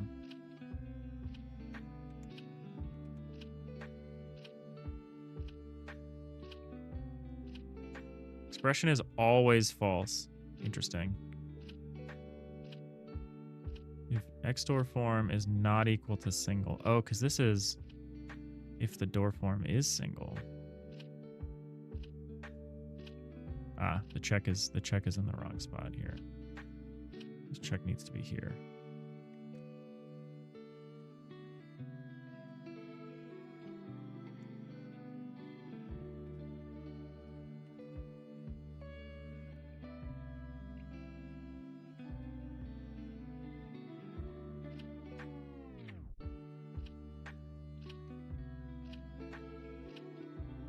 Maybe this works.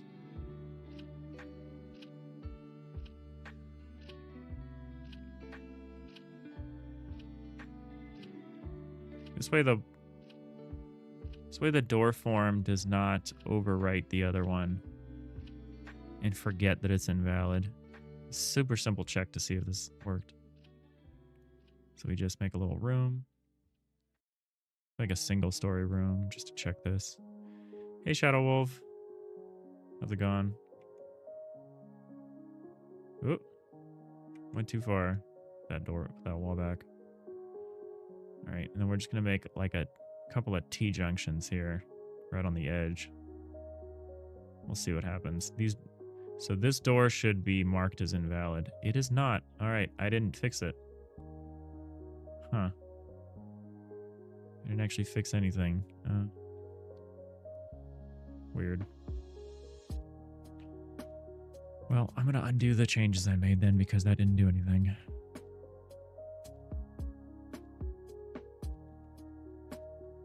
I'm gonna have to revisit that later. I mean, I do want to fix the formatting of that though. That did kind of annoy me.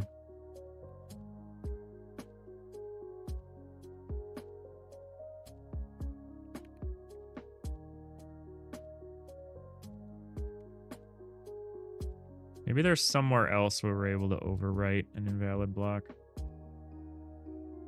I'm not sure about. But we're coming up on the 3-hour mark, and it is Saturday, so I think we're going to wrap it up.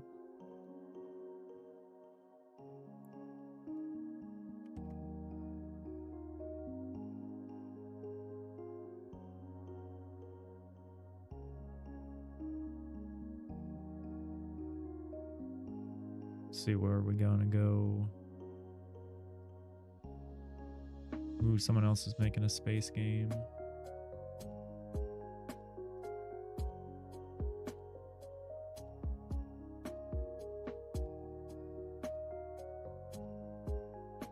Let's go hang out with Big Boy Games.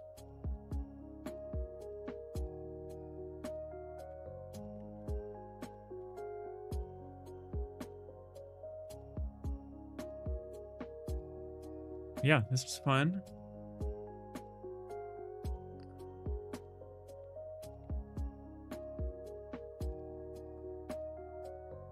Little quiet little Saturday game dev. We got some good work done.